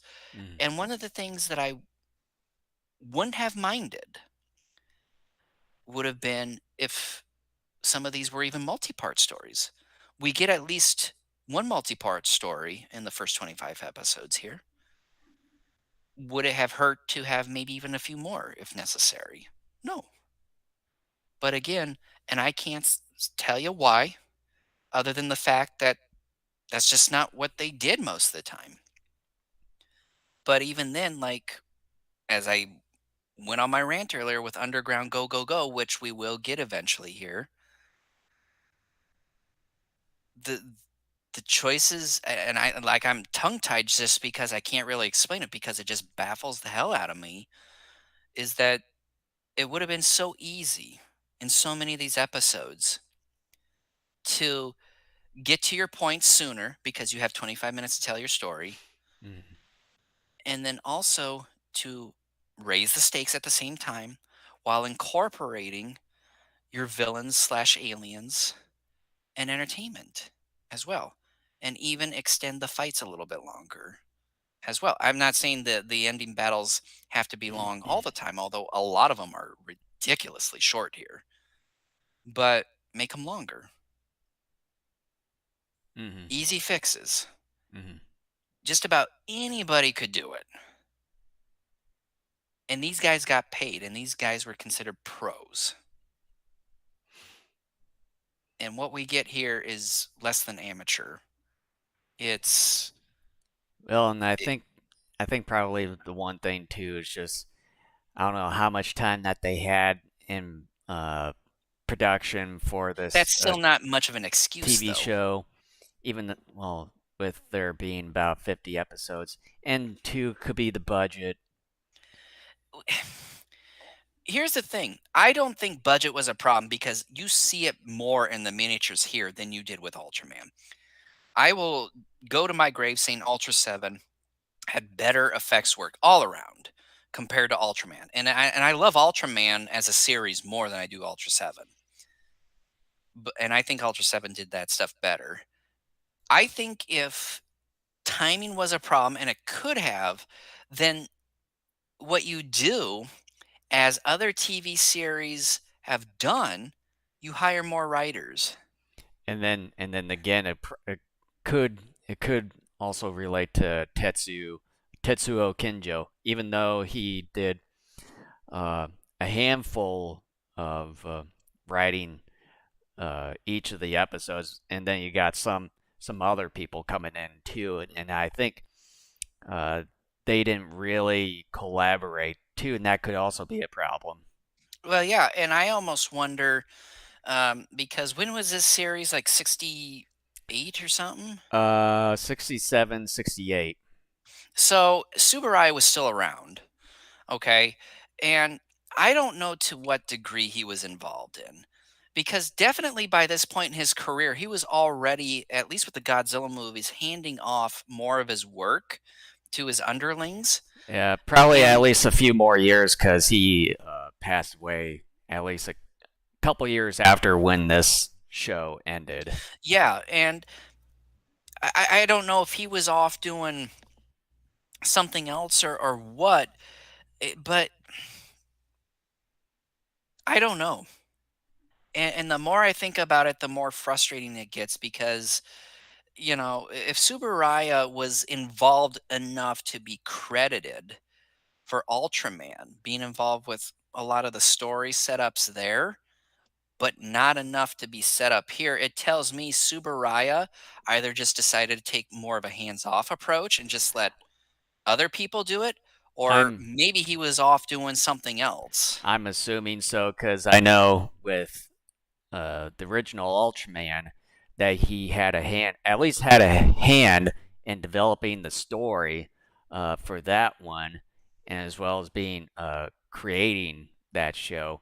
The only credit that he has for Ultra 7 is created by, and then E.G. Tsuburaya, Yeah, and like then that's either about it. either he just decided, look, someday I'm not going to be around, so you guys have to learn to figure it out yourselves. He either did that or he was off busy doing something else. And I And don't think he was ill yet, because I think it was only within his final year that he started getting ill, if I mhm. remember correctly. Yeah, and I think maybe the only thing that I'm seeing here right now is that his eldest son, Hajime Tsuburaya, he directed at least a handful of episodes, including the first episode and unfortunately episode 17, which I know you're a huge fan of Yeah. on that one. And so, yeah. I'm trying to find August Rigoni's biography here of of Subaraya. Here it is. I think I I know. want to I see think if I can I quickly think you. find something. I know you. I think you may have given me a copy of that, maybe, I or want to. I'm thinking of a different book. No, no, it's the. I'm thinking of a different book. Never mind. I'm wondering, is there an index here to make it go a lot easier? Because I want to. I seriously want to know what his involvement may have been. There's Ultraman, and Ultra Seven. That probably is a movie. I think so. Giant Monster War breaks out. Yeah, that had to be a movie. Here's Ultra Seven. Let's see, 150 to 157. Because I am so damn curious. Uh, okay, the Ultra Aftermath. Ultraman's ratings are still skyrocketing. TBS and Super Rai Productions had come to an impasse. While TBS wanted a fourth season for Ultraman, raising the total episodes to 52, it was not to be. Although the sponsors and the network argued for continuing to produce Ultraman, Super Rai Productions claimed that the arranging and preparing another 13 episodes was beyond their abilities. They made up their minds to instead produce a new series. Ultraman concluded at the end of its third Cures after 39 episodes on April 9th. In the final episode, okay, so we already know what happens there. Um, But yeah, according to this, I think this was the last sort of Ultra series that was done under Subaraya's belt before he passed away, because Return of Ultraman doesn't start till 1971, a year after his death. yeah, I may have to come back to this because there's a fair amount of stuff here that yeah, I'm gonna have to come back to this. I am curious because it sounds like yeah, maybe there was something going on with the Tokyo Broadcasting station and Subarai Studios. Like I said, I wonder if he took more of a hands off approach to this one. It I'm sort not of sure. it sort of seemed like it, because with this being the last Ultra TV show under his belt before his passing, because the next one didn't start until a year after. Yeah, I'll have to try to make a note to update everyone on that for when we cover um, the next 14 episodes at the end of next month because I there's a lot there and I don't want to have a bunch of dead air here. But moving on, the next episode, the suspicious neighbor. Not gonna lie, I fell asleep halfway through this one and don't remember much other than being bored. There's more setup and longer than necessary shots to get things moving. Yeah, this one, if I remember correctly, that this one is where the alien that was living next door to this kid, and I think later on he teleports Dan Moriboshi into the fourth dimension, I believe, and then he was sort of trapped around, and and I can remember and the other gal, maybe her friend, and I'm guessing this one gal's son. They always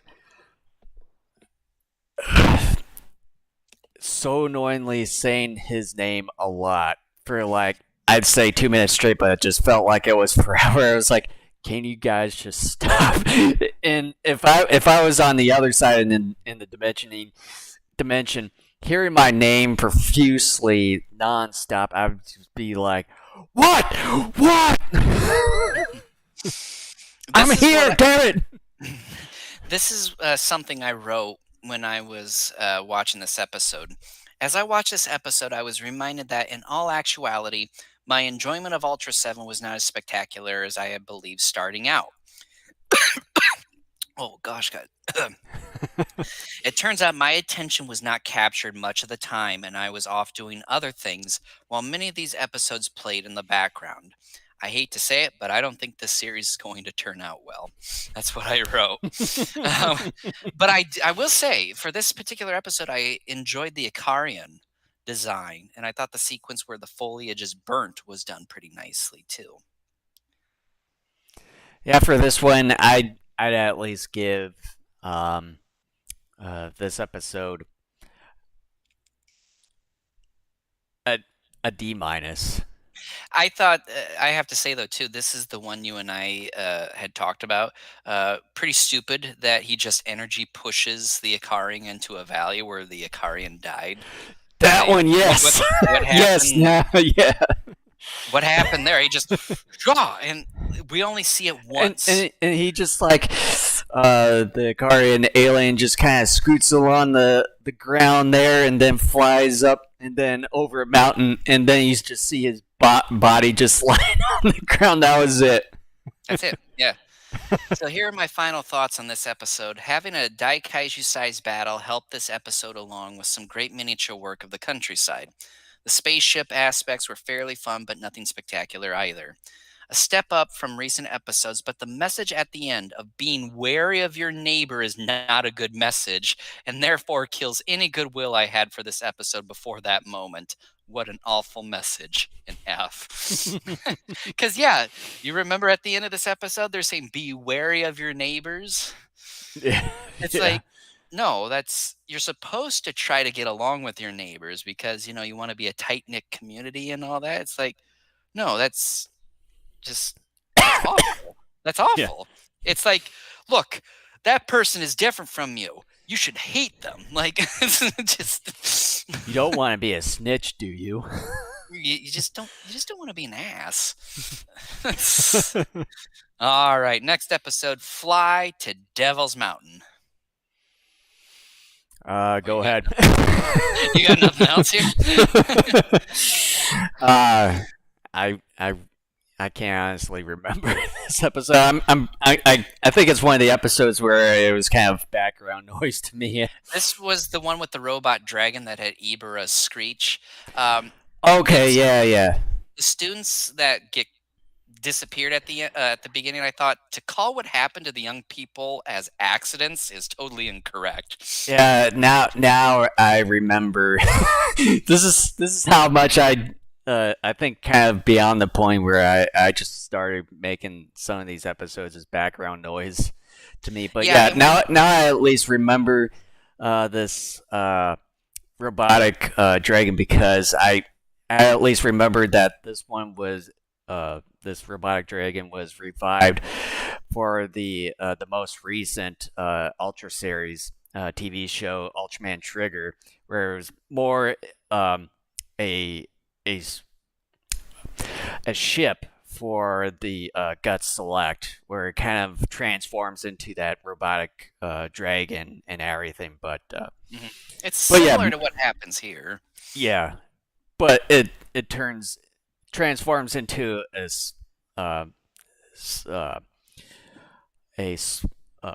flying saucer in a way instead of just like a different kind of space flying ship in Ultraman Trigger. Yeah. Well, and a problem with this episode is we're never told how Dan and the other people are brought back. That too, and I like how was it Ultraseven is trying to was struggling, quote unquote, but then like in the end he just like I don't know what I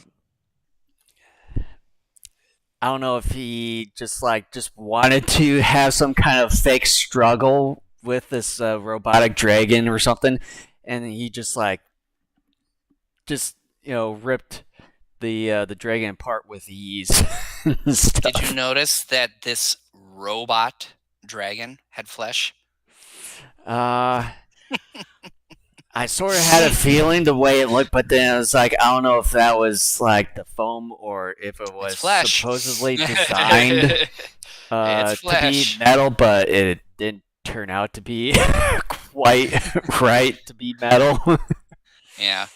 So here's my very short one-sentence deal about this episode. A better battle. The best the show has had so far, but that is like a backhanded compliment. Grade C minus.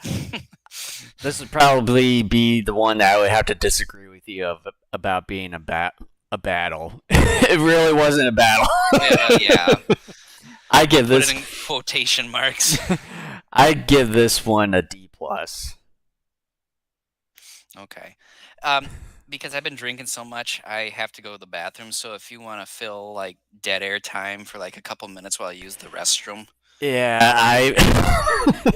I really don't know what maybe you else. can you can just tell people, you know, I don't know what to expect from us, like what commentary. I don't know. Think of something. I'll um, be back here. yeah, maybe as far as G Fest or something. I can maybe talk a little bit about G Fest coming up. Um, I know we've already, um, as far as the early registration for G Fest, that the the early registration for that, where you can get cheaper ticket prices and everything for that, is going to be ending usually usually around February 28th, which I know has been like that every year. So hopefully, third time's a charm for G Fest to be coming around. And I know that they've already have announced a couple guests coming this time. Um, if I can bring it up, they've got Hiroyuki Kawase, who played as the little kid from both Godzilla vs. Hedorah and as well as Godzilla vs. Megalon, kind of the main kid. And then Tomoko Ai, she's going to be returning to G Fest. And I can't remember the last time I saw her, and I think she was around when the other actor who was from Megalon as well as Terra Mechagodzilla, uh, when they were kind of brought back together for like the first time in many years.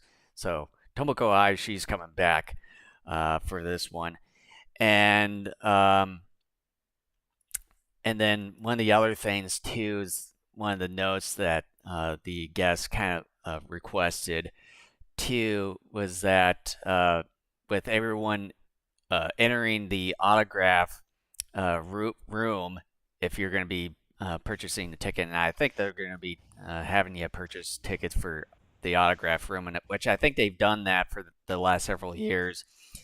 So if you're going to be going into the autograph room, that they require you to wear a mask and then show proof of vaccination and everything per That's like good to the know Illinois because state yeah. and all that. But we haven't really bothered going to the autograph room for gosh, I think since the second Really, year. since they started charging, really. Yeah, and then it seems like another news item here um, about was it public health orders for GFest 27. GFest will be legally required to enforce any public health orders that are in place during the time of the convention. Such orders change from time to time. Updates can be found on Chicago's official COVID uh, website, but yeah, that's that. So, I mean, with it more or less being more of a endemic now, so I mean, Not quite, not quite. The stealth Omicron they're finding out actually is yeah, more deadly than Omicron. So, is what but agree to disagree. yeah, and you're wrong. The man from V3 is the next No, episode. The way this episode opens is a lot of fun. or should I say the this episode's called "From Another Planet" with love. Are you serious? Is that what? Yeah, I'm dead serious. Done.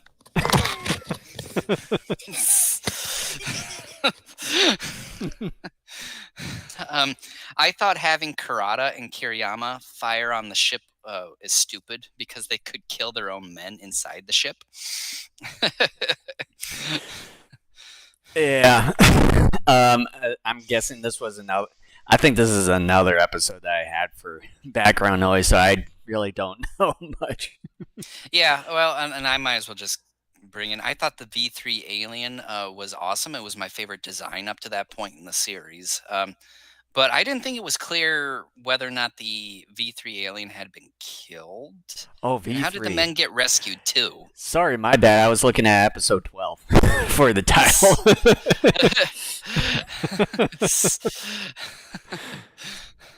Oh boy. Yeah. Yeah. Yeah, I don't know how the men get rescued. It's not clear whether or not the alien was killed. I gave this one a C. I thought it was halfway decent. um, yeah, since it was kind of background noise to me. Yeah. Uh, I'll just give it a C minus. So I'm letting everybody know these next two episodes that we're about to discuss. It's a multi-parter, and I will say, if you're tired of me being down on the series, here's kind of a couple of episodes where I'm actually going to give some good grades, and I'm pretty excited to talk about. So, Westward Ultra Garrison Part 1. But first, some negative stuff. I'm starting to think that the 1, 2, 3, 4, 5, 6 Ultra 7 theme, I think it's a little catchy, but um, Ultra 7's barely in these, and the Ultra Guard is more involved. The series should have been renamed to Ultra Guard, and that would have been more accurate of a title. But the 1, 2, 3, 4, 5, 6 catchy, but pretty annoying. Yeah. Yeah. Some of the music is a bit unique in this one, but yeah, some of them Yeah, are a little bit goofy. I think the Ultra Guard agent was right about the Japanese Ultra Guard, that they are idiots. I mean, this organization jumps to so many conclusions that they would have been put out of commission in the real world. They can't even do proper detective work. Um, and not to mention, this agent is a better fighter than they are. The Ultra Guard needs to be disbanded because it's such a piss poorly run organization. Yeah, what else is new? Yeah. Although the episode redeems itself with great underwater miniatures and a terrific final confrontation. I remember this one definitely being one of my favorites of the series. It does make up for some of the buffoonery from the Ultra Guard earlier. The best episode of the series up to this point, I gave it an A minus. Yeah, with this one with King Joe, and I know this one's kind of a reoccurring monster or robot killer uh, thing, and I know it was in was it I think in Ultraman Geed or Geed, however you pronounce it, um, and everything, and it's one of the good ones. And I know I've got a figure of this particular monster or robot, along with Elekine and some of the other noticeable Ultraman kaiju. But yeah, this one is a pretty good one. I would at least give this one a B plus. Yeah. So here we go to part two of Westward Ultra Garrison. Um, Uh, Great effects work. I thought the final battle was a lot of fun. Um, Here's the thing I was talking about earlier, where you have one episode that has an interesting theme, and then in the next episode, they get hypocritical, meaning that the episode that comes after this one, they're going to basically go against their own advice that is mentioned in this one, where the Hmm. theme of being careful about shooting rockets into space is stupid, but despite that, this continues the fun and good storytelling of the previous episode. I actually had fun with these two episodes, and I'm hoping things turn around from this point. Sadly, Kent, you're going to be disappointed. I gave this episode an A. I'll at least give this one a B plus uh, too. So yeah, it just kind of continues on from the first part. And so the next episode, Shining Eyes in the Darkness, here's where we get the Ultra Guard being hypocritical. Didn't Dorothy in the last episode just say we had to be more careful about sending rockets into space? Sheesh, these people are stupid. Not to mention, we get a recycled plot point immediately after it was used in a previous episode. Well, as I said, uh, with things like this, it's episode by episode, so everything's kind of contained within an episode, except for those that I are know, kind of but two-parters. So you still can't help but to see that stuff. yeah, It just still you can't help yeah. it. Uh, As far as this episode, it's sort of reminds me a little bit of Ultra Q in a way, and how things A kind of bit, a progress bit. in a way. More or less a low budget version of Ultra Q. Well, Um, the thing is that the Ultra Q's worst episode is better than this. So, mhm, yeah, my final point about this episode is there isn't much otherwise to say about this episode. It sadly returns to the old boring formula of tedious, ponderous setups where the viewer is left bored most of the time. Like many previous episodes, once the final battle commences, the episode is basically over. I gave it a D minus. for me, I at least give this one a C. I'm thinking as we go along here, we'll just take turns saying our piece. So, like, I'll say my piece about the episode, and then you'll say your piece because you were talking about you need to wrap up here. What do you think about that? I think we'll go faster. Yeah, I think that's fine because right now we're at your favorite episode. Underground, go, go, go. Um, I already talked about Jiro there. We're 16 episodes in, and we're just getting the part of the story where we see how Ultraseven kind of came to Earth, so to speak. It's very careless and lazy. Another boring episode where it becomes a rescue mission in a mine. Baffles me they had a good template with Ultraman. They refused to try to duplicate it here. The aliens at the end come out of nowhere, and they do nothing for the story other than to just be a Just be there. foil. Yeah. So, final comment on this episode, one of the most boring and poorly constructed episodes of the series. I had a difficult time paying enough attention to it. I gave it an F. Yeah, and with this one, it probably should have been maybe the second episode just to kind of get the behind backstory of how Ultraseven came here and everything. But yeah, it's just kind of towards the middle of it. It's sort of too late for me to kind of It's a go back on mishmash episode. It doesn't know what it wants to be. and and I think was it one of the other episodes that we mentioned about being just pure filler. I would at least say just kind of the backstory part should have been added much earlier into the series. I would at least say episode 2, maybe episode 1. Um, but yeah, the whole robot city underground thing. Yeah, it to me that just felt like it was just put in there for no apparent reason. Even the narrator just felt like it's like what the hell is what And they're the hell? robots. Yeah, it's like boy, what there was a city underground. I didn't even know this either. It's like they just put it in at the last second without me noticing. But yeah, F. Yeah. All right. Escape from Area X. You can clearly see the Or actors Escape are jumping. Dimension X. Okay. You can clearly see the actors are jumping only about 3 feet out of the plane.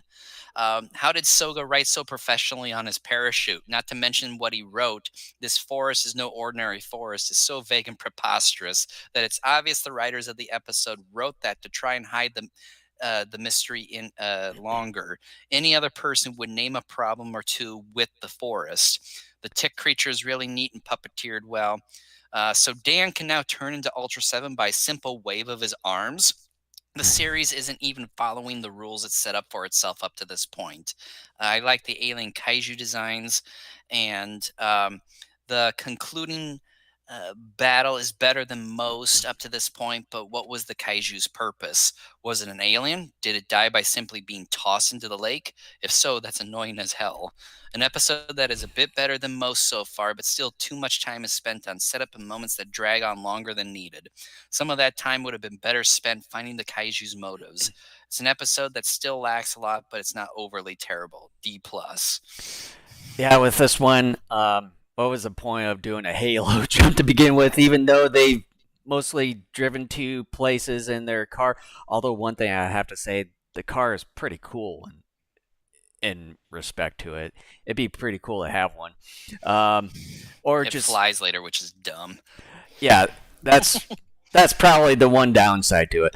Um, or just fly with one of the two Ultra Hawk planes just to go there instead of just being transported there by some strange or different company and just halo jump from a plane. So, but yeah, the alien kaijus are pretty good, although pretty goofy at the same time with the face and eyes and stuff. But yeah, other than that, I'd at least give this one a D plus. All right, so Project Blue. Nothing? This is the one where the like this famous scientist comes from, was it Antarctica or the Arctic? Is controlled by the alien, like an alien from another um, kind of like dimension, like a different kind of dimension or something that what is it? Controls time and everything. It's an interesting concept in a way, but then at the same time, you know, uh, was it trying to frame Damo Oboshi and everything? It's like, I mean, look, he just plugged in this little thing that was created by the scientists and everything. You should be suspicious of the scientist more than Dan Moriboshi. You know you're getting somewhere critical when the person says, look.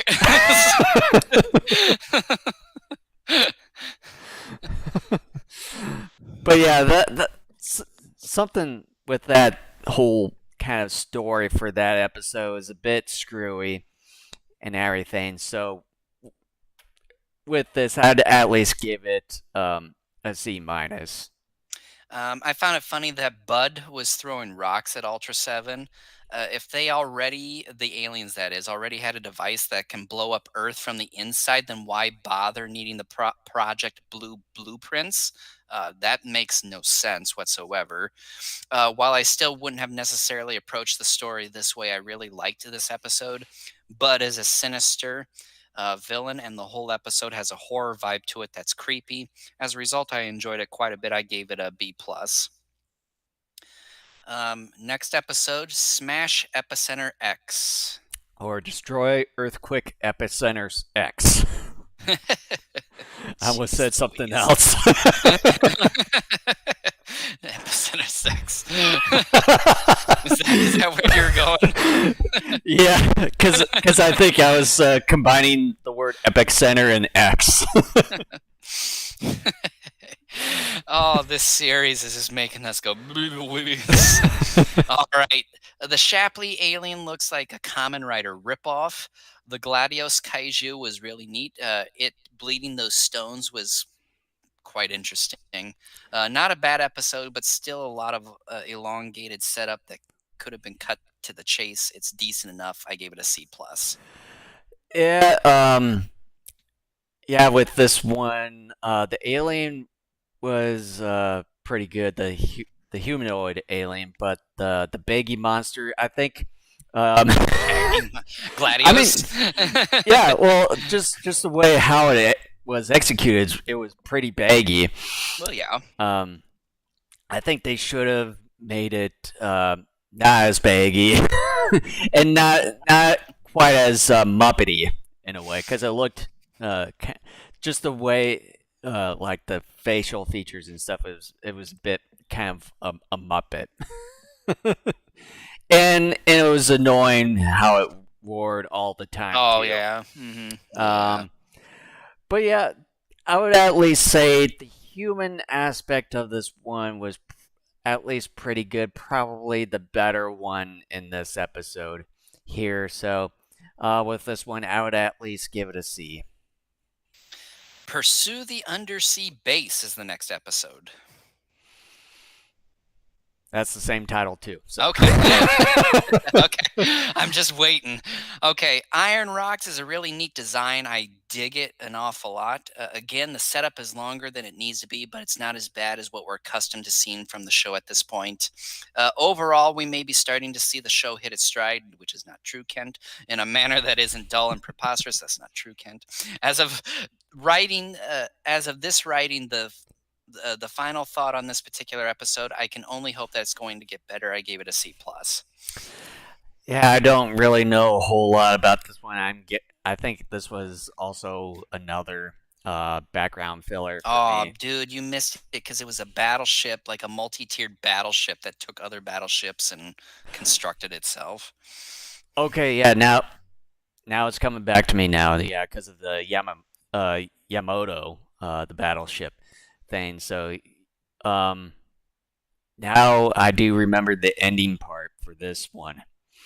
Here, where like Ultraseven was struggling in this one, and then he just unwrapped himself from the chain, and then just used the laser from his forehead, which he could have done that to begin with. So I give this one a D.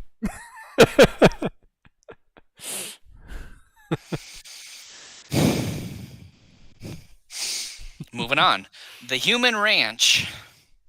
Or the human farm. They killed a dog. Supposedly, but you Yeah. don't see it though. I'm assuming they did because we never see the dog again. I have always hated floating cars. It looks awkward and is just dumb. The attempt at drama over whether the women will survive in the next 15 hours was more funny than sorrowful. If there was more character development over the episodes, then sure, it probably could have worked. It doesn't help either that they linger on Kiriyama, the Doctor, and Dan longer than was necessary. The massive beam is one of the dumbest things I've seen in this show so far. For starters, it didn't look like the two characters were even strapped into their seats. Second, such intense spinning would make you beyond sick and force you to lose control of the ship. Third, it's in general a terrible means of being able to generate a beam on a flying vessel. Words cannot describe how idiotic this whole idea is. The narrator asking when alien invaders will be attacking Earth again is dumb and unnecessary for obvious reasons. Just when the series was beginning to get my hopes up, it dashes them with another ponderous and dull entry. While some of the ideas are interesting, they are never further explored. Having a multi-part story would have done justice to an idea like this, but alas, the writers weren't interested. There is no fun battle to be had either. There is a lot of dumb elements and good story ideas not further explored that I have no choice but to give this one a grade it deserves, which is an F. So on Sesame Street, the word of the day is dumb. For me, I think this was just another filler episode that just really It's just another wasn't filler. needed to be there. So yeah, F. Okay. The next episode, Find Tomorrow. Or search for tomorrow. God help us all. I found it funny Kiriyama got grilled for doing searches without substantial evidence. Apparently, the Ultra Guard are hypocrites or poorly run, considering we've seen so many episodes where they've jumped to conclusions on situations and suspects. Why would aliens be interested in a fortune teller? Even by the late 60s, they were considered quacks. Even if they felt threatened by him, why not just kill him anyways? That is, the aliens. Why didn't they just go ahead and kill the fortune teller? A fun monster design, although a brief fight. An episode whose premise makes no sense with a slow build-up that leads to really nothing. It's incredible how much time the show tends to waste by unnecessarily elongating details. Not fun. F. I think this is also another filler one because for one reason, why do you need to like torture like a fortune teller, even though there's millions out there He and does everything? nothing. And also for one thing, you can just like what Ken said earlier in his thing there, you can just call him a quack and just kind of disregard your plans and and just kind of go as normal with your plan and everything. And the other thing too, you could have just ended ended the guy's thing. So yeah, F. Here's another fun episode of mine, the laughing Furuhashi and his mother, called Return to the North. Another favorite episode of yours. That's what I just said, yeah. I wrote, "What a crazy ass episode. Furuhashi must hate his mother. The battle with Wyndham is downright ridiculous. The laughing between Furuhashi and his mother proves how the show continues to waste a lot of time on nothing. It's dumber than a bag of hammers. We already talked about the timer. Furuhashi must be high when he's talking to his mother or a specter of his mother at the end. A perfect example of what this show has done wrong much of the time, except this episode takes it to a whole other level. F. I'm starting to see even my writing is just like, oh God, let's just get it over with. Yeah, it's Return to the North. It's another filler episode, and just having uh was it Furuhashi just talking to himself and just thinking like his mother's actually talking to him at the end there, and then the other thing to that self destruct whole thing that I mentioned about earlier in the episode. I don't need to go back on that again. Yeah, filler. F. F stands for filler. F is for filler. That's not good enough for me. Oh, that's pish posh, pish posh, pish posh. Showdown at 140 degrees below zero. Yeah, smart idea to tell your comrade to walk home in 140 degrees below zero weather without any real protection. Damn, this organization is willing to kill its own. Remember when they told Dan to walk home? Yeah, and just laughing at his ass, being in butt cold weather while they're enjoying nice warm cup of coffee, even He though doesn't even have a jacket. only to have instant karma come right back at them. So I remember this episode because of those crazy ass aliens from the planet Paul. Paul! They talk about Ultraseven here needing solar energy, but that was never established until now in the show. Not to mention, Seven had never been in a situation where his energy was about to run out like Ultraman's occasionally did. This is another problem with the show in that Ultraseven was hardly ever in real danger of being defeated. Why evacuate the base? Where the hell would you go? Going outside would be even colder than staying underground. While the Kaiju battle here is quite entertaining, if not the best in the show up to this point, the episode has a lot of goofiness, craziness in the worst way, and stupidity. We went from having 3 good episodes to several terrible episodes. This has been a very frustrating experience to say the least. I'm giving the episode a slightly better grade only because of the fun Kaiju battle. I gave it a D minus. I probably give it a D minus too, simply because like hit Dan Moriboshi's crew just just laughing at him while enjoying warm coffee in the bunker and everything, only just to have that get right back at him with karma and everything. So yeah, it's like Dan's done so much for you guys, only for you just to laugh laugh at him while he's freezing to death in 140 degree below zero temp. They I probably mean, would have froze instantly, yeah, basically. yeah. Serious question for you, Jason. It's negative 32 degrees out. You're stuck. You give me a call, and I tell you, nah, just walk home. And all you have on is like a t shirt. Are you doing that? No. My point. so All right. so with this, I also give it a D minus. All right. Final episode we're covering here, Super Weapon R1. I like the Kaiju. The battle is interesting, but Seven just toughing himself up is just meh. Not to mention the close-up edits are headache-inducing. This is the one where Ultraseven just flexes and somehow saves the day. Pretty dumb. A decent episode with a cool Kaiju with some good action, not too shabby. I gave it a C+. Oh, I haven't even gotten that far, anyways. Okay, well, that's your homework. You're gonna start us off with your view on that. Because that's episode 26. I only stopped at 25, so. Oh, okay. Well, then, yeah, I did 20. Well, You said you wait a did minute. 27, so. Wait a minute. I may have accidentally done 28 here because I think. Hold on just a moment here. Did I actually do? Oh shit! Where'd it go? Oh no! Don't tell me. Oh, I wonder if it went into this folder. Here it is. Yep. Did I do? Yeah, I think I did 28 episodes. Yeah, I did 28. Boy, I can count. But Yep, you anyways, sure can. I got some final thoughts on the first part of Ultra 7. So bear with me for like a couple minutes here. I got like a page and a half here. Well, for me, since you got a What page it and a is. half, uh, the first 25 episodes or the first half of Ultra 7, overall, it's not too promising. And I can at least see why I haven't watched this show in a decade. Simply because there's quite a bit of filler, more filler than there was in the original Ultraman. Um, yeah, so I'm kind of hoping, fingers crossed, but I can't guarantee it.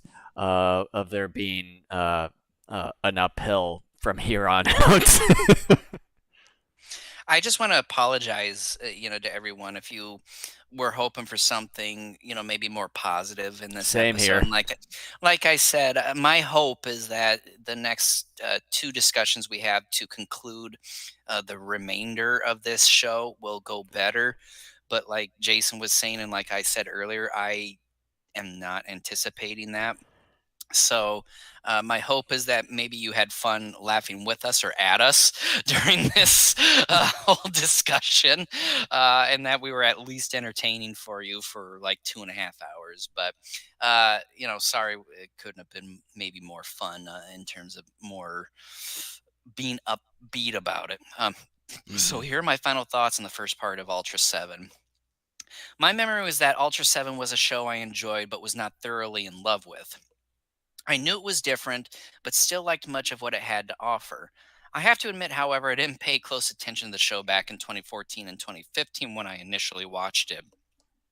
My son was an infant, and the show more or less was background noise that I happened to look up and watch bits and parts.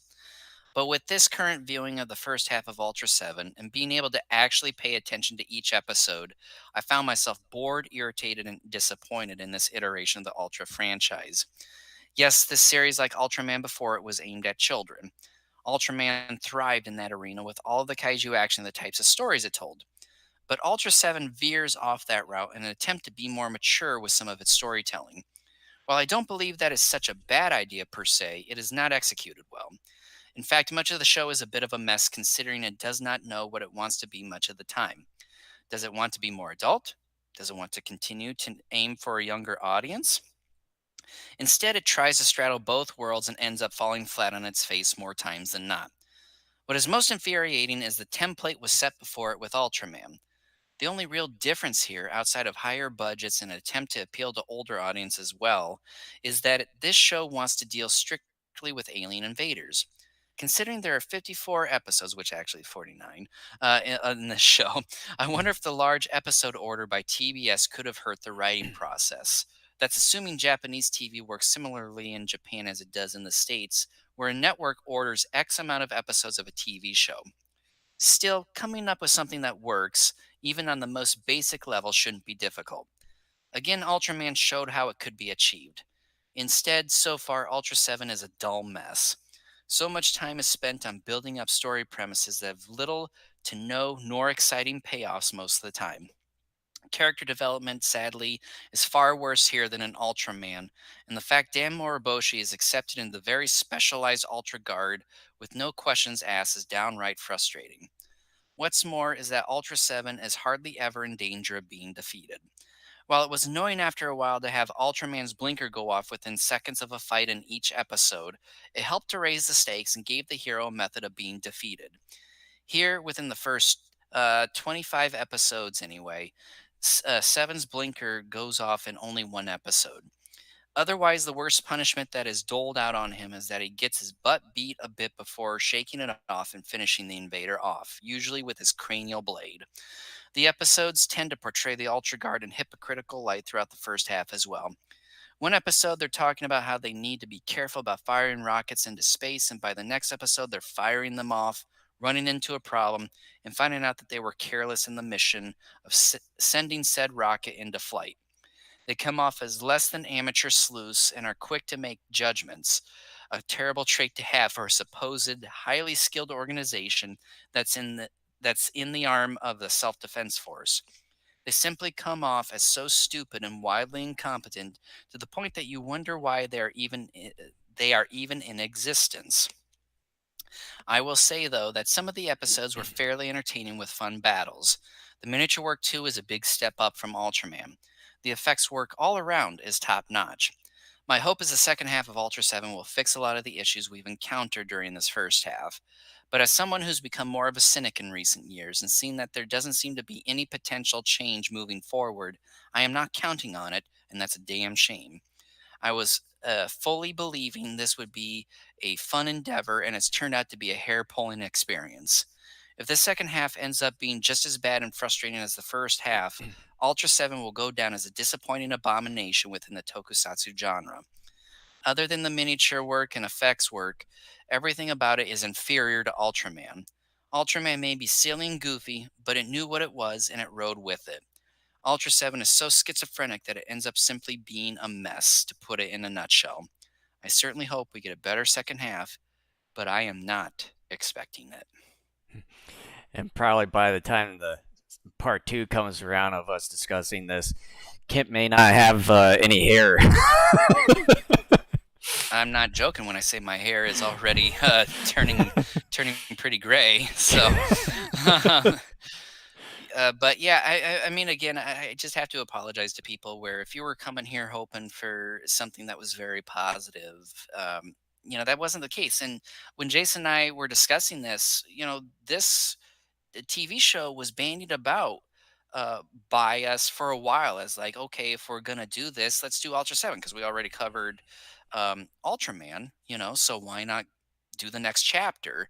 And I was looking forward to it, but like I said, I realized once I started watching this series, um, I began to have memories where I realized I really was not actually paying attention much It's back in kind the of the day. same. It's kind of the same for me too. Yeah, and being able now to actually sit down and focus and watch these things, it really, as I said at the top of this podcast, it's turned out to be something that has just made me very irritated and frustrating because there was a formula before it where it could have just copied and pasted it after a while and gone with it and just made some tweaks here and there, to satisfy any sort of changes it needed to accommodate for this particular iteration of the Ultra franchise.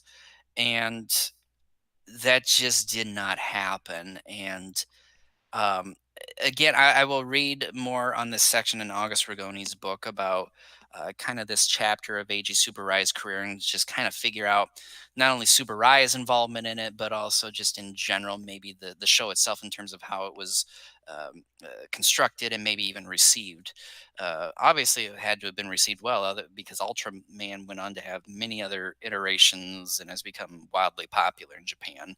Hmm. Um, but again, this was not something I had planned. I expected to be going into these discussions basically just kissing the show's butt.